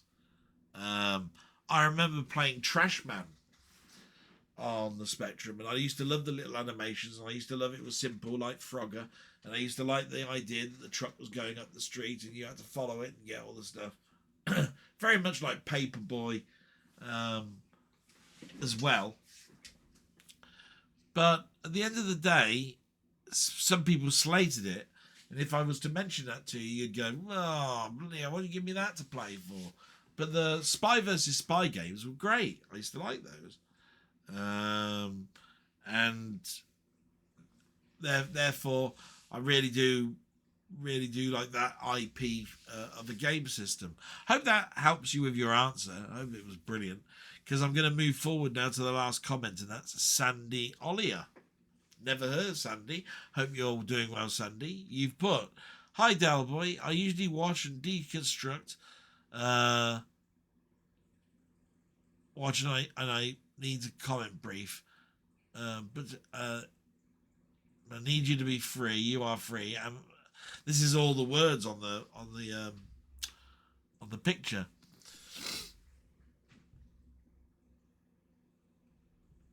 It says, "Hi Del boy. I usually watch and don't comment, but I need to correct you on something here about the binmen. They are not striking because they want more pay. They are striking because the council are trying to cut their pay by 8,000 a year. This is why they are on strike. I think most people would go on strike if they were asked to take an £8,000 cut in pay. Please correct your mistake, and thank you. And I wish you and your family well." No, that's perfectly acceptable, and I'm sorry that I gave that impression.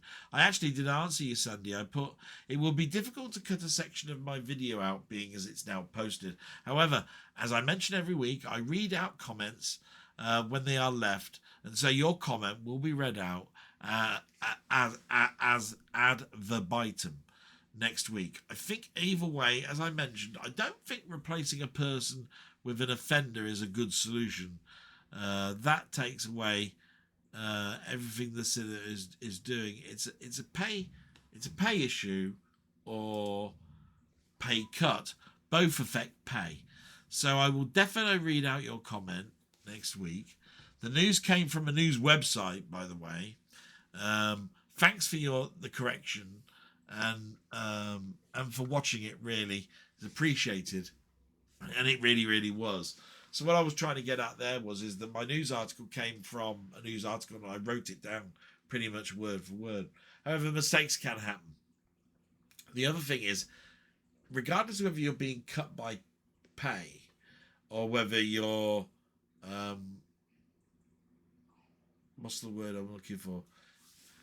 Trying to get a pay rise, you are being restricted on how you're going to get your money for the future, especially for people that just move into that job and they've got to therefore, put cheese on the table for them to have a cheese sandwich, right? Not going to be able to do that if your hands are tied. And that comes to the end of the comment section for my blog. I'm going to come along in a moment. I'm going to read out some of the comments, and then we'll do the trailer bit. I hope that's all okay with you. Back in a moment, and hopefully this won't be a massive 4-hour job. And I hope I've done some credence to those shout outs and the comments. I really do love those. They make me feel wanted and needed, and I think everybody in the world and anybody should feel not solitude. They should feel needed, wanted, that people are thinking about them, that they're in their thoughts at some points. I know there's several people in my mind at the moment that I've got thoughts for. Steve, there's a couple of people, James. They're going through some things at the moment that you wouldn't want on your worst enemy. And even with all my problems, I think of them and I probably draw strength from them, because if they can get through it, then I know that I can. And that's how I look at life at the moment. I'm trying to look at things glass half full rather than glass half empty. And the other thing that I like, as well as the comments, is what I watch on YouTube from all of the people that I actually talk to on a regular basis, and looking at YouTube, for new stuff. I'm always intrigued about what's going on at the moment, what's trending, etc. And that's because I don't have the time much at the moment to do more video content. Which brings me probably to another little thing that a couple of my friends have mentioned and said that I ought to do some shorts, for which I've always poo-pooed shorts. I've gone, I can't even think what in my retro world I could do in a minute. But I shouldn't look at it like that. I should look at it's a challenge. What could I do? Could I show some of my steelbooks off? Could I do a top 5 Elton tracks on any particular album? Could I do that little idea that I said about Windows tips? All the stuff that I've got a wealth of knowledge that I want to partake and give to people, but also entertain. It's things that I'm looking into. The trading cards was a great thing, which I'm still doing. I've got a couple that I need to do because it was a big part of my life opening trading cards. And some people have mentioned that it started a bug for them. They looked forward to know what the next card was that was coming out, whether I completed my collection. All great positive stuff. Thank you very much for all of that. So what have I watched on YouTube? It brings me to that round, doesn't it? So of course there's the 4 that I always bring up, which is This Week in Retro, Techmoan, Gadget Show, and Chronologically Gaming. And a couple of these are on hiatus, or their production values are so high that they can't do it every week. The Gadget Show and Techmoan are one of those. Techmoan's done a couple the last couple of weeks, but then he didn't do anything yesterday. So I take it he's working on a big one. And the Gadget Show, I think it was Colin, my friend Colin, that said they think they're doing a big video thing that's outside of the Gadget Show and they need to come back. I haven't read that, but if that's true, it makes perfect sense. So This Week in Retro was one of the stalwarts. They did their 3 subjects again. The type-in turns 50. It's not Street Hawk. And oh no, more Lemmings. So there was a very interesting one on that, which was the type-in turns 50. I go back to the days where I couldn't even afford a cassette player and a disc drive, and some of the things that I used to do on my computer was do type-ins from magazines. It was a cheap way of getting a game, and it took so long to type in and to get it to work because I'd get one character wrong or whatever, and I didn't want to turn it off, because if I turned it off I lost it all, because I didn't have a tape player to record it on. Yes, things were that tight for me, but I had great fun, and my typing skills improved and all of that sort of stuff. And it was fun to have my friends read out data columns for me. You know, they would read out little two digits and 3-digit codes separated by commas for the sprite data and all sorts of stuff. Yeah, all comes flooding back. So yeah, This Week in Retro had something for me. It was definitely good. And of course, Chronologically Gaming, he's still doing December 1982. And of course, December is a big month because that's the holiday season. That's where you're going to get your cartridges out, your games, and you're going to try and sell them for the kids to play and open on Christmas Day. Even back then in the early 80s, that was something. It definitely was for me. And I looked forward to that. One game, I was like, oh, Father Christmas, I hope he sent me this game. I really want it. And then I played it to death that day. And I was still playing it on Boxing Day. And I had a week before I had to go back from school. Yeah, massive amount of time and effort for those. Absolutely brilliant. So that brought back some memories as well. Chronologically Gaming. Where, you know, they had to bring out their stuff. Absolutely fantastic. So typing in was the top story for me. What games were coming out in 82 at Christmas? Definitely an educational point of view for me. We then get to a site called Pixel Playback. Haven't heard of them. They did various company stats on consoles throughout the years. So what do I mean by that? They'd fixate on something like the ColecoVision. And they'd talk about where Coleco came from, which was a leather shop. You know, they sold leather stuff during the war.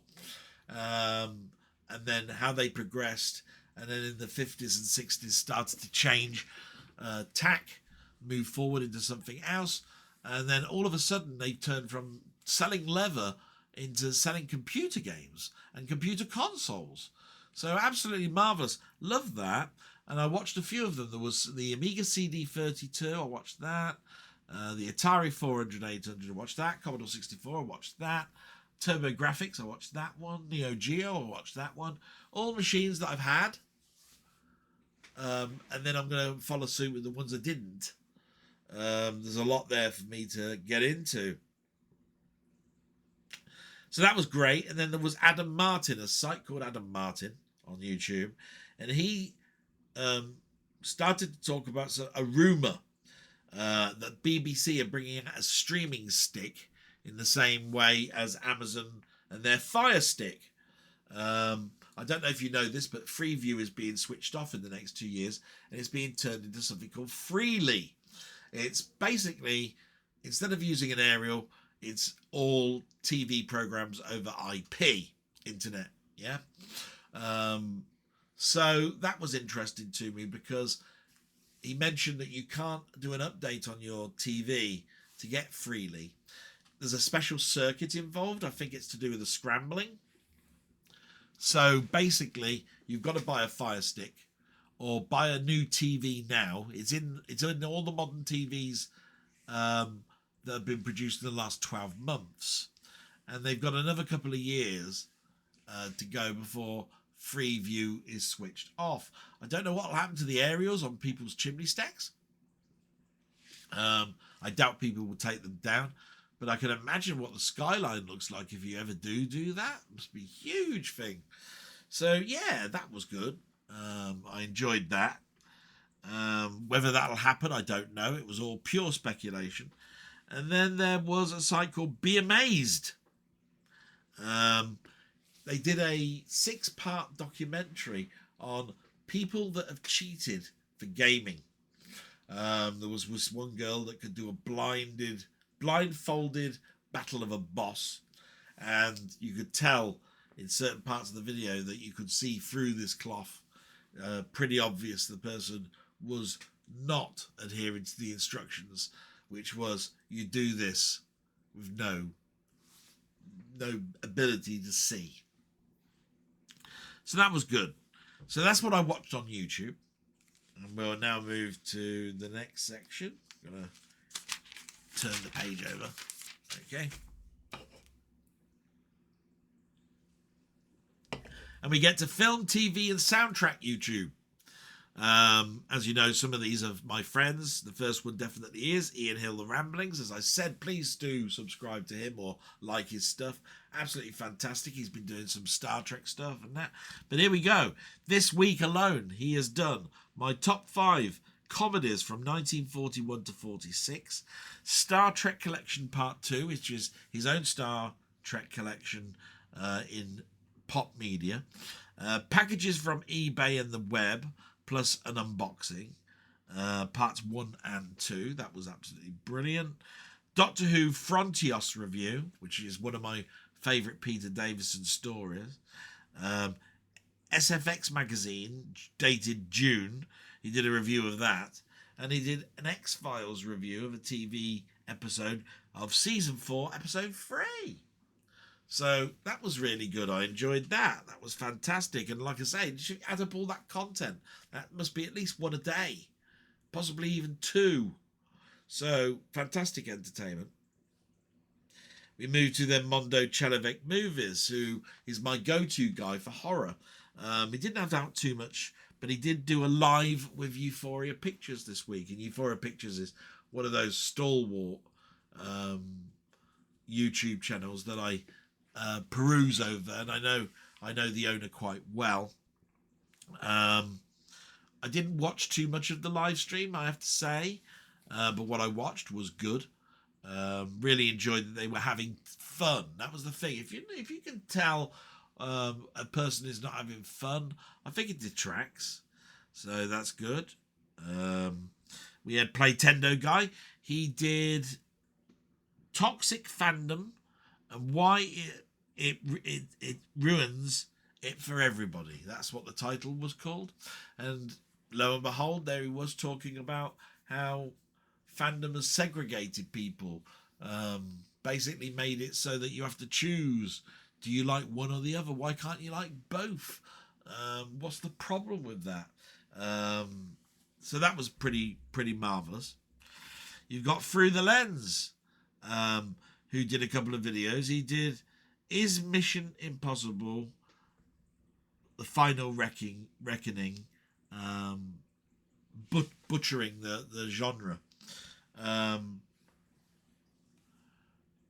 It's a difficult one for me to answer with that one. I like the Mission Impossible films, but I know where he comes from in regards to the fact that there's not much story in them, and it's all stunt work, and it's one stunt after the other. But they're good popcorn films. I won't say too much about them. But he also did... Nope, he didn't do anything else there. He did a chat, I think, which I did, again, I didn't get to watch. But then he chats are fun. I miss my days doing chats. But you have to have your name in a hat pulled out, and then it'll happen. So it's just a patience game. That's fine. I don't force myself onto anybody.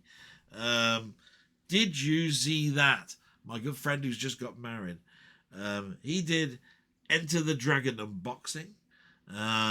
He also did Lilo and Stitch. He wanted to know if that was boring as well. I must admit, certain ones of those I couldn't sit through, but the ones I could, I think, would be great. Then we got Mugman Movies, who did my top 25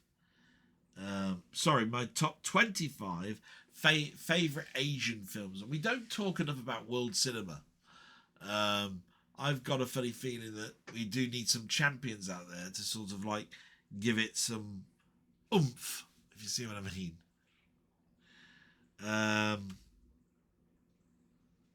Trying to read my scratch, so I do apologise. Mugman Movies, yeah. So he done his top 25. Then you've got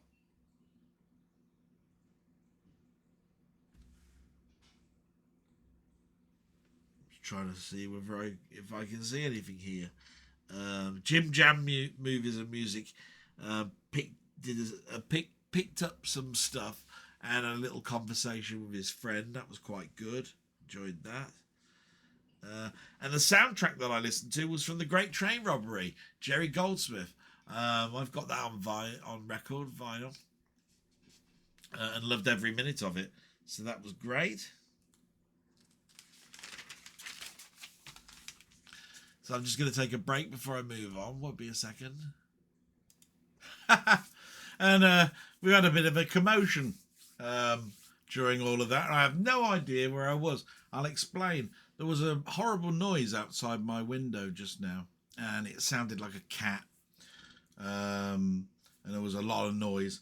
So, of course, I paused the video, checked on my mum, went outside, and it's one of the cats from the households out here, not our stray, and it was attacking a magpie. Feathers everywhere in our garden now. And, of course, I shooed the cat off, and the magpie was walking along. It finally did fly on top of the onto the garden fence, so I think it's okay. But of course, this is nature, isn't it? Really. But as soon as I came in, I looked at my pad and I went,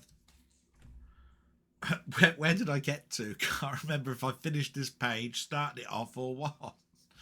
So, going to be a bit of a repeat here. But I don't care, because these people, they mean an awful lot to me, so why not? So we've got Ian Hill, The Ramblings. I'm pretty sure you know that I've mentioned him before. He's done his My Top 5 comedies 1941 to 1946, Star Trek Collection Part 2, packages from eBay and World of Books and unboxings. Part 1 and 2, he's done 2 of those. Doctor Who Frontiers review, which is one of my favourite Doctor Who's with the Peter Davison era. SFX Magazine June 2025 review. And X-Files Season 4 Episode 3 review. Absolutely. I mean, look at that. I mean, that must take up like a huge amount of my pad, which it does, and a huge amount of time if you watch it. But watch it in bits. There's some shorts there. There's some in-depth stuff there, and there's some just stuff that it just breezes past. I mean, it just goes in seconds. It's absolutely brilliant. So, Ian Hill, salute you, my man. Mondo Chalovic Movies, or Horror God, I Am Not Worthy. He hasn't done much for me to watch to learn about horror, but he did do a chat with Euphoria Pictures, which I tuned in for just for a couple of minutes. Seemed like they were having a great time. That's definitely something that's great to know about.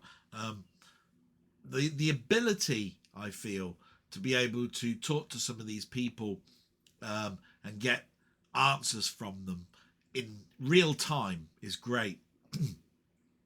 I used to love my time doing those chats. A bit difficult now with my mum and so forth. Plus, of course, you've got to be invited. But I do always find my time with Ian absolutely brilliant and a worthy time for people to ask us questions. I've got a million I could ask Ian. My God, it's going to take us forever to learn about all of his history in one stream. It's not going to happen, is it? So then that's a fantastic watch. I would say that the only downside of these panel chats, and this goes for even the ones that I'm involved in and everything, it's just an observation really, is it's a real art form to read what people are talking between themselves in the chat, and ones where they're actually asking you a question and so forth. And it's nice to mix and match that all up. But if you're in a chat and it's going on for 5, 6, 7 hours, you really need to sort of like pare it down a little bit. As much as I love to hear people's voices, I do sometimes myself find trouble in one sitting to do 5 hours. My God, I look at this blog and I'm actually at the 2-hour mark even now. And I'm thinking to myself, how the hell does anybody sit down and watch 2 hours of a blog? But I realise my blog can be listened in sections, okay, which is really good. But you got to remember where you got to in that play. YouTube is quite good at remembering when you went away, when you came back, and all of that sort of stuff. But there can be a lot of waffle, and you just need to pare it down. I tend to find the ones that have got 4 or 5 people on very difficult. I might only have a question for one of them. I don't want to feel the others are alienated, all of that sort of stuff. And the longer it goes on for as well, the more sometimes the questions can become very, very samey. I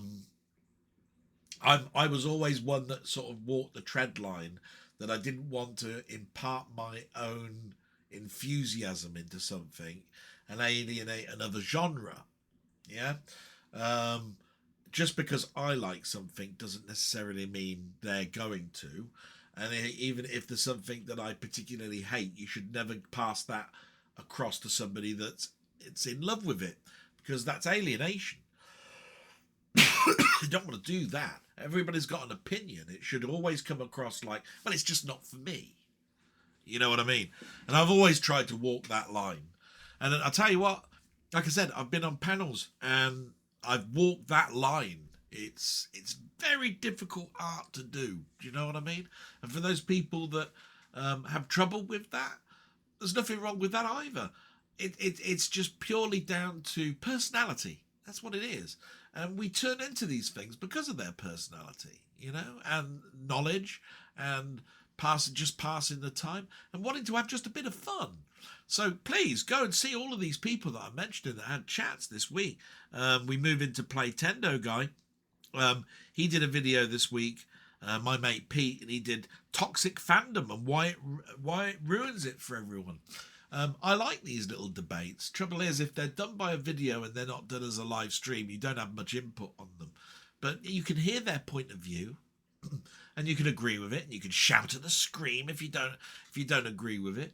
But the whole point of it is that we don't need this fanaticism of being so impassionate about something that you're pushing the boundary of impassing your way as being the only way. You know, it's my way or the highway type thing. Yeah. And Playtendo Guy did a live as well this week. Definitely worth a watch. We then move on to my friend Josh through the lens. He did 2 videos this week. Is Mission Impossible Final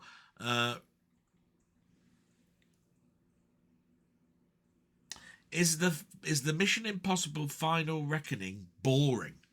So yeah, we've got the part 2, haven't we, of Mission Impossible? That was the over 2.5 hour epic part 1 that was absolutely, I loved it. I thought that film was brilliant. And we now got part 2, and I suppose if you watch them all together, is that boring? Is that a step too far, watching something that's 5 hours long? Yeah, it's a posing question. Definitely worth. Maybe it's answered in that video. Maybe you ought to check it out. He also did Lilo and Stitch is adorable. Now, I have to admit, I haven't seen an adorable film for a long time. I haven't watched many cartoons. They started to become very, very samey for me, all these Ice Ages and stuff, and I couldn't keep up. Shreks and all sorts. Lilo and Stitch then is sort of like I've gone beyond that point. But sounds very much like your kiddies, and in the Bangkok and in these holidays, going to have an absolute fantastic time watching that based on the title. Then you got Did You See That? My friend Did You See That? He's just got married. He did an Enter the Dragon unboxing because of the 50th anniversary, I think it was. Is that right? Yeah. He did a 1 hour conversation with Rated G Reviews. So he sat down with one of his particular people that know him well, or he just contacted, and did a 1 hour, no more, no seconds afterwards, no seconds before, conversation. If the hour stops, that's where it ends. No more. Which I said, ooh, I might find that difficult to do because I talk for England, right? And I'd feel like I might have taken away time from the guest by having a question that took me 5 minutes to explain or something. If that, I mean, have a look at it, see if he's succeeded. I believe it's a series that's going to continue, and absolutely fantastic. Did you see that?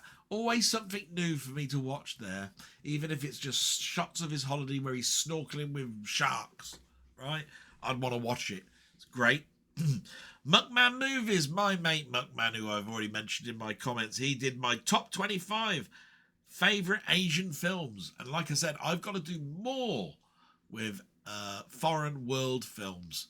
Although I knew of The Seven Samurai and its pedigree, I never really got round to watching it all the way through. I always watched it for 10 minutes and stopped, and then another 20 minutes and stopped. And I don't think I ever got to the end till a couple of months ago, where the deluxe edition came out. And I watched that deluxe edition, and it was fantastic. To the point where I wanted to suddenly sit down and write and go, wow, what's this based on? And how close is it to this? And why does Spielberg count it as one of his top 5 films? And all sorts of stuff, right? Many segments have been recorded of that what I've just rambled on about. But I haven't got round to finishing yet. And it's half of the battle is with my mum and time, work, that sort of stuff. But it will get round to being finished. I wanted to do a homage to Muckman for kicking me up the arse to go and do something. It's the best way to explain it, really. So that's great. Euphoria Pictures, who I've mentioned many times in the past, and I don't watch it all the time anymore because there's a point during this year where he was opening the same things that I got that week as well. So it was something that basically I didn't need to watch, if you see what I mean. I didn't need tips on how to open my own box. And I was opening it anyway to see what was inside it, watching the film. So there are still a number where I don't open them. I haven't got round to it yet. I mean, they're all out there to back to see. But, that's neither here nor there. He did a latest 4K pictures unboxing and reviews And it didn't say what they were. So, of course, that means, oh, it could be something I haven't got. And he did Star Trek. Absolutely marvellous. Marvellous to actually do something a little bit left field. And he showed off his 2 steelbooks. He showed off the slipcovers of the ones he's got. And it was just great to watch. One of those ones just happened to be one that I sent him at Christmas, believe it or not. So, you know, that's how much of a channel I think Euphoria's got. I wanted to thank him for all the years' work that he did. And that particular version you can't get in this country. So I hoped he treasured it. He put it up there. He didn't say where it came from, but that's neither here nor there. It's whether he liked it. And I tell you what, he actually came away saying, do you know what? I need to watch this more. I need to see this one film. It used to be listed as one of the worst. I don't think it's that anymore. I don't think it's as bad as what people say it is anymore. All good, exciting stuff. You know what I mean? Euphoria Pictures, can't go wrong with him. Jim Jam Movies did a pickups and mate mail. More and more stuff is coming out from Jim Jam just recently now. Absolutely fantastic. Although he only did one, I'm pretty sure this week there's going to be several. It comes in spits and spurts. Absolutely fantastic. I like seeing his picked up material, and of course I managed to bump into him and get caught up on Friday with my meetup with Denny, so that was absolutely wonderful. And this page actually mentions soundtracks. I went to a YouTube channel called Soundtrack Fred, and I listened to the suite from The Great Train Robbery, which I mentioned earlier with Sean Connery, done by Jerry Goldsmith. It's something that I have on record, vinyl, whichever way you want to call it. It is a very rich score. I really, really liked it. So there's an endorsement from me for you. And we get to the last page, which is Games and Tech YouTube, which is mostly my friends that are already in my Discord or I've been watching for years, and it's mostly game related. We got Down the Rabbit Hole. He did 2 videos this week. He did Star Wars Battlefront 2 is better now, ? And Atari Lynx Battlezone. I never even knew it existed is the title to that one.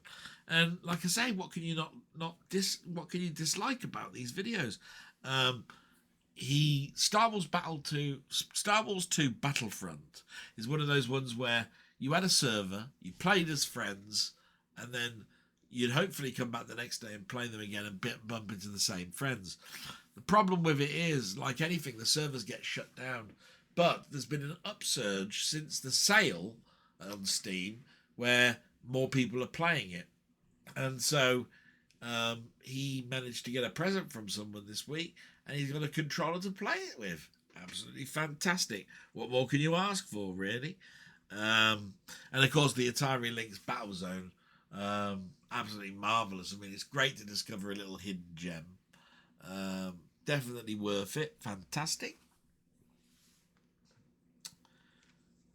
Then we've got Robert's Retro Gaming, or Gaming Royalty, as I like to say. Salutated down the rabbit hole. But we've got No Man's Sky Episode 41, Dwarf Fortress Classic Episode 2, Dwarf Fortress Episode 22, ZX Spectrum gameplay on Jack the Nipper, very fun. What else we got here?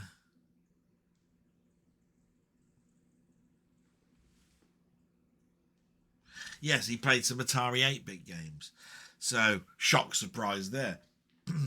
He played Panic Express,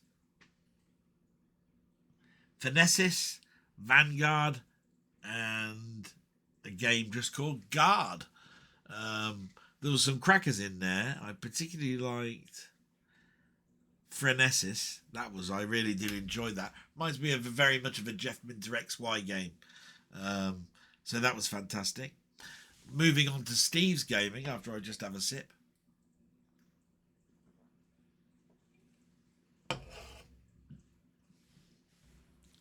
He did Games You Must Play on Your Commodore 64, which was Seaside Special. He did Spectrum, Herbie Wants to Be a Millionaire, a game. That was quite good. Horrorsoft discs 56 and 57, and just going back to the Steve game, he's coded himself a game. He's using his connections with people to basically help him finish off the game. I think it's based around Mainmeister or some of his life. I remember when Mainmeister was going to have a game published, and it was going to be called Way of the Exploding Fish, and it never got happened, and it was such a shame because it would have immortalised my mum. My mum isn't in a video game. Really would be nice if she was in one. So that was good.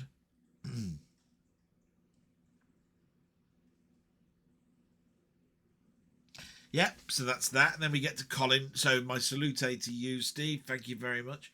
We got Colin Jones, aka Ponder, who did a Tubers high score challenge of Sega Rally and Daytona USA. I then found out early this morning there was a couple more videos he's dished out. I haven't got around to watching those yet, but if they're of the same quality as these ones, be absolutely fantastic. So that'd be great. LFC Gamer and Vlogs has released a steady stream of videos, which is all the music from Commodore 64 games. So definitely worth your attention on that. LFC Gamer and Vlogs did Sid Chip Bangers. I think he's up to episode like 13, I think. So that's always good. And it's nice to extend your listening range to something that is more game related. I always felt the same when I bought soundtracks. People would look at me and stare and go, why are you buying that? But I used to just shrug it off. Just trying to read this now.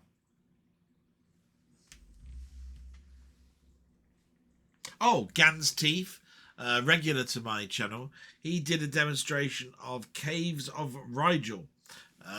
He's written some code and some graphics. He's got a long way to go, but I tell you what, it's looking a game like I'd want to buy. Absolutely fantastic. And that is the end of that, I think. Yes, it is. Absolutely marvellous. So I'm going to set up now the video trailers.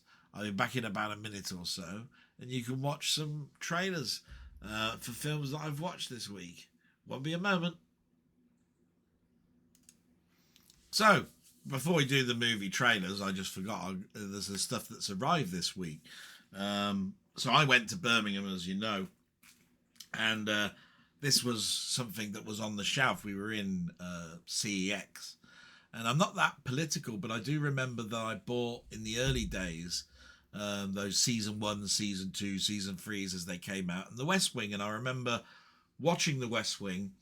It's a very political thing, but it's Americanized. You know, it's about the Prime Minister and going for a term, and I think he eventually went for 2 terms in this, and it had Charlie Sheen in it, did it? Is that right? Can't quite remember. One of the Sheens. And quite enjoying it, but then not really being that political. I didn't really think too much about it. But it was there at a very cheap price. I remember I wasn't buying it on Blu-ray at the time, so I was buying the DVDs. And I thought to myself, oh, well, I could probably get that and I could watch the whole thing. It's been on TV a lot, so it's not difficult. But I'll go to the overhead cam and you'll see what I mean. So there's this lovely sort of like box set, and it was £10. Look at that, £10, the complete series. Not in too bad a condition. And of course it took longer for the lady to put the bloody discs in, to be quite honest, but there you are, look, all nice. Got bonus material, 7 seasons and bonus. £10. Denny thought that was the bargain of the day. I can't quite remember what they bought, but I bought this and one for about 50p. I think it was the first series of the Likely Lads, if I remember rightly. Was it £1, something like that? So I came away very happy with that. And while he was there, he bought me a gift. And I haven't opened it. Here it is. Look, just give me a bag and said, this is for you. I went, oh, thank you very much. My God. And I haven't seen what's inside here, so this is a surprise to me. You'll see it at the same time as me. Oh, well, it's a picture frame. Is there anything else in there? I think that's how to hang it up. And I think that's it. Yep. And let's see what it is. Oh! It's Star Trek the Motion Picture, and it's one of my favourite covers. Oh, marvellous. I wonder if it's got any hanging things with it. Might be in there, I'm sure it does, and if it doesn't, I've got plenty of picture hanging things. It's got a normal arm out, so I can sort of like put it there on a desktop or something. But look at that, Star Trek the Motion Picture. I was always amazed at that poster. I thought, look, a rainbow of colours. Got the Enterprise, all the, you know, everything that's down there. It's got the actual artist down there. I didn't know his name. I read the book of the making of the motion picture, and I've watched enough documentaries. Forgotten who did that. He did a lot of the concept art, I think, as well. Oh, absolutely marvellous. And in a white frame. That's really lovely. Oh, marvellous. Thank you so much, Denny. That's from my friend Denny. Like I say, I'm never very good at showing my face at my thank yous, you know, when people buy me things. But I'll see if I can get a camera and go, yay! Thanks very much, mate! There we go, look. Go back to my Not sure what has to do with that. But I'm just putting it back in the bag, look. There we are, look. And putting that over there. Marvellous. And then the stuff that's arrived this week. Some of it is very, very late. We've got the Texas Chainsaw Massacre 2 from Arrow. That took an absolute age for me to get this. Don't know why. Came out like in January or something, right? And I kept getting that it's out of stock and we're still trying to get it and all that sort of stuff. And I've got the big box of the very first Texas Chainsaw Massacre. And I remember watching Texas Chainsaw Massacre 2 in the days when VHS was around. And just like the first one, I thought, oh, this is entertaining. Nothing like the first, you know, the first one's it's just so spot on. But I really enjoyed this one. My first one is in such a big box. Absolutely marvellous. So that's absolutely great. So I've finally got that. Then we've got the Andromeda Strain. This is, I think, finally started to filter through to people's collections. I think it came out this week. This is the 4K. I've had this on DVD, Blu-ray, VHS tape. I remember watching it on Movie Drone, a BBC Two production with, was it Alex Cox that used to introduce those? Then again, it's a Robert Wise film. I love Robert Wise. He did the Star Trek the Motion Picture that I just talked about, but he also did he do West Side Story? He did The Day the Earth Stood Still. Just some classic films there. And the Andromeda Strain is one of those ones that definitely fits into that category of classic. If you like that sort of thing, it is science fiction-y. It's a Michael Crichton-y thing. But I think a lot of people were watching that, you know, during the COVID days. When everybody was in with biological things going on in our world. Then we got A Knight's Tale, a steelbook.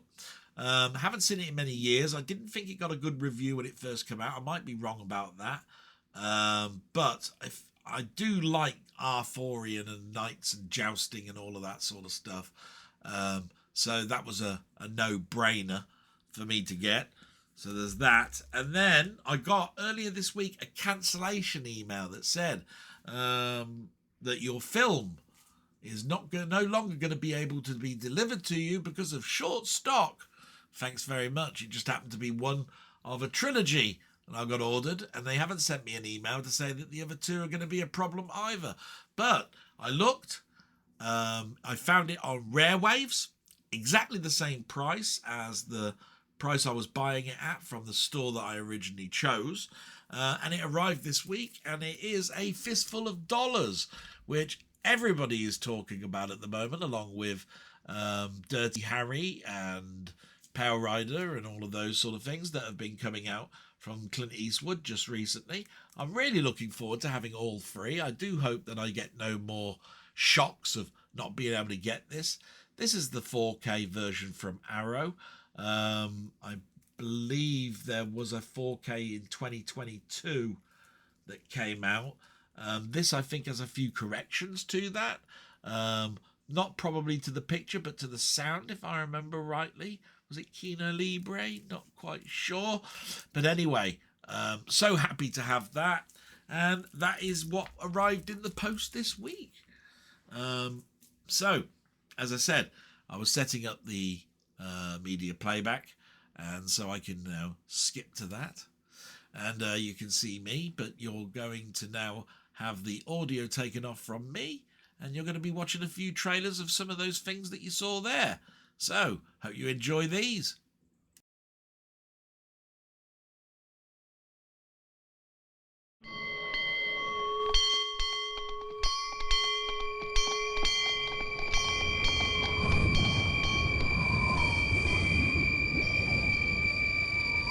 When a man with a .45 meets a man with a rifle, you said the man with the pistol's a dead man. Let's see if that's true.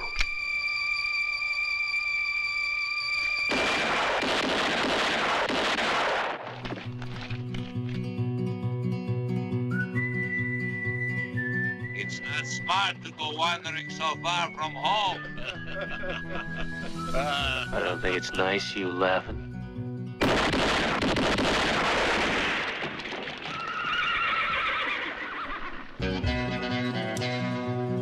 Who are they?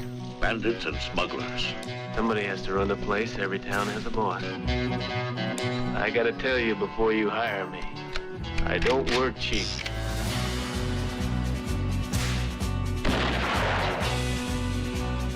I don't like that Americano. He's too smart to be just a hired fighter. He's fast on the trigger, but he's also intelligent. Why do you do this? I knew someone like you once. There was no one there to help.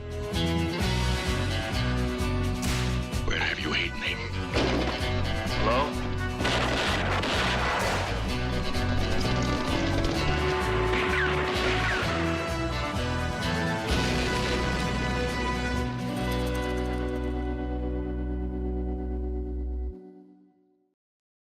Now, don't be scared. I'm a doctor. Where am I? A special laboratory in Nevada. We brought you here. You're sick. In a true biological crisis, which our exploration of space could bring about, the present lunar receiving laboratory might prove inadequate. I therefore urge the establishment of a facility to deal specifically with an extraterrestrial form of life. Seems to me, General, Dr. Stone put one over on you. In fact, he made us all think his wildfire lab could handle any contamination from outer space. Isolate and identify. Good God. It's no accident.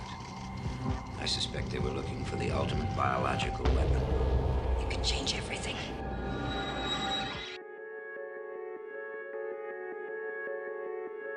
It's crazy. I didn't know buzzards fly at night.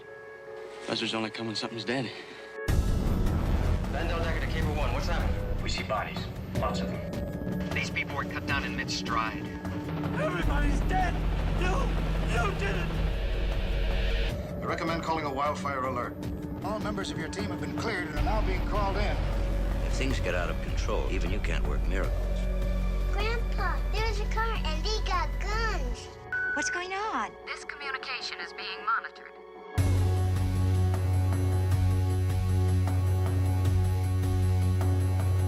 Never believed this could really happen. You knew, Stone. You knew it!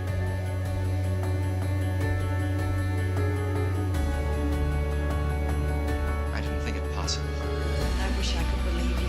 Whether you do or not, the only important thing now is to find the antidote. Even with a microscope, they're blind. I'm turning off the oxygen. Experiment with your own life, damn it. I'm scared. Oh, Lord, I'm scared.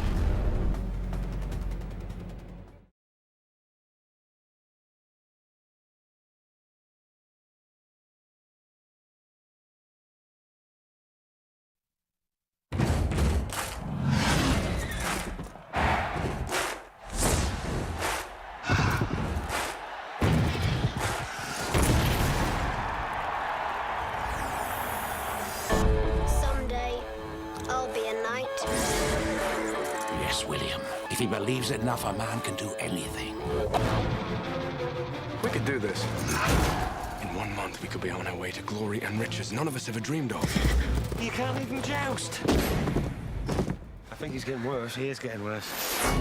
I won't spend the rest of my life as nothing. You have to be of noble birth to compete. So we lie.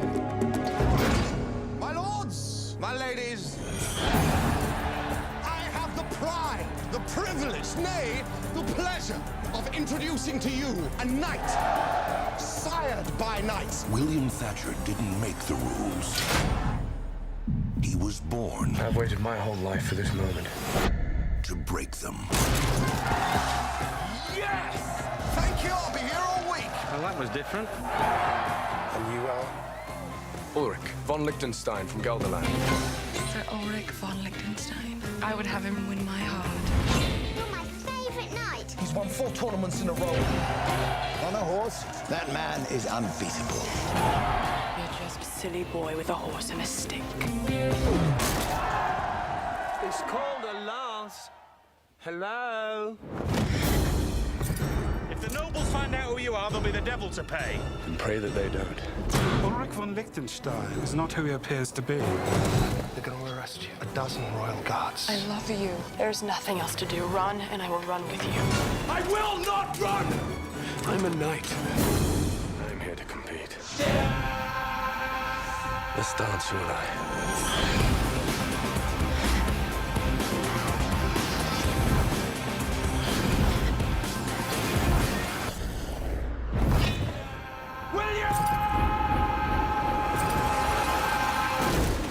Your name makes no matter to me, so long as I can call you my own.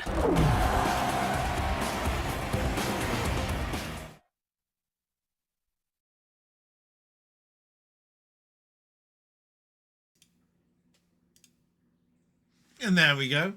A One Knight's Tale. I watched that trailer. I think I remember bits of it now. I think I enjoyed it. It's got Paul Addy in it. Yeah, I'm quite looking forward to watching that now this week. I think that there's a good eclectic sort of like about those 3 films that I'm quite looking forward to. Fistful of Dollars, I mean, will just bring back lots and lots of memories for me. I mean, I watched that with my father. I've watched it by myself. I've seen it at the cinema. I've got the record of it, the Ennio Morricone album of it. There's a lot that's just mentioned about it, and I'll be back in just a second. I don't know, mums and their cups of teas, but regardless of that, it wasn't anything disastrous, and that's why the door back there is open, because I've rushed back in. Because I had to try and remember where I was, but I was going to be talking about a Fistful of Dollars. And I remember watching it with my dad, and we got all the paraphernalia on it. I know that there's been a lot of chat about the transfer. I don't think anybody's knocking it, but I think a lot of people have got to understand that the spaghetti westerns were all done on budget stock. You know, the cameras were not the best grade. The film stock definitely wasn't. They were filmed at at places where there was low light, high light, and all that sort of stuff. And film doesn't have a resolution, so when you scan it, it scans at the resolution that you want to scan it at, and it will pick up lots of things. If the negative or the actual film has got lots of grain on it, it will pick that up. This is where we get into that territory of noise reduction. I think you'll find that with these particular films, they're not using so much noise reduction, and thank God for that. I like a film to look like a film. I'm not one of these people that like waxy looking things and make it look like it's modern. It was done in the 60s, for God's sake. 60s is old. Have you ever picked up a book from the 60s and read it in 2025 and seen that it looks just like it came out that year? Very few times is that going to happen. And you've got to understand things age, oxidization on the film, all that sort of stuff. These restoration teams do an absolute wonderful job. cleaning it up, passing it through water, getting rid of the lines, hair that's trapped in the lens, all of that sort of stuff. They do a marvelous job with. And there's these people that come along and go, oh, it looks a bit like this, and I've paid $29.99 for something that looks no better than this, that, and the other. Oh my God! Stop your bloody moaning. I know it's a bit of a rant. It's just one of those things where many of my friends agree to quite an extent with what I put, that these films are wonderful, and we're lucky to get them. Physical media is on the decline. As much as it was very difficult for me to get this particular release, there are less people out there with 4K players. They're not making as many 4K players anymore. So at some point they're going to probably restore these for streaming media, and when it comes to streaming, it's compressed. So I am so happy that I've got this in my collection at the quality that this is at. Absolutely marvellous. And I have to say the same for Andromeda Strain. It's a 1971 film. Although it's a futuristic film, you can get away with an awful lot of stuff, but I want it to look like my memory a little bit. And I might be wrong in thinking for that particular type of film, but to me, that's what I want, So that's the end, really. I hope you've enjoyed this. I hope all the breaks and everything haven't interrupted too much. It is my life at the moment. Everybody has been wishing me well with my mum. I think everybody gives me carte blanche a little bit in regards to the fact that I have to keep going off and popping off and seeing if she's okay. But I wouldn't have it any other way. I love my mum. And to all the people that are watching, thank you so much. There'll be another one next week, like there always is. Unless something drastically bad happens. And please have a great week. For the people that are in the Britain, UK, have a great bank holiday. Have a relaxing time. Absolutely fantastic. And see you next week. Thank you very much. Bye-bye. Hope I haven't missed anybody, by the way. Sorry, and it'll be in next week if I have. Bye.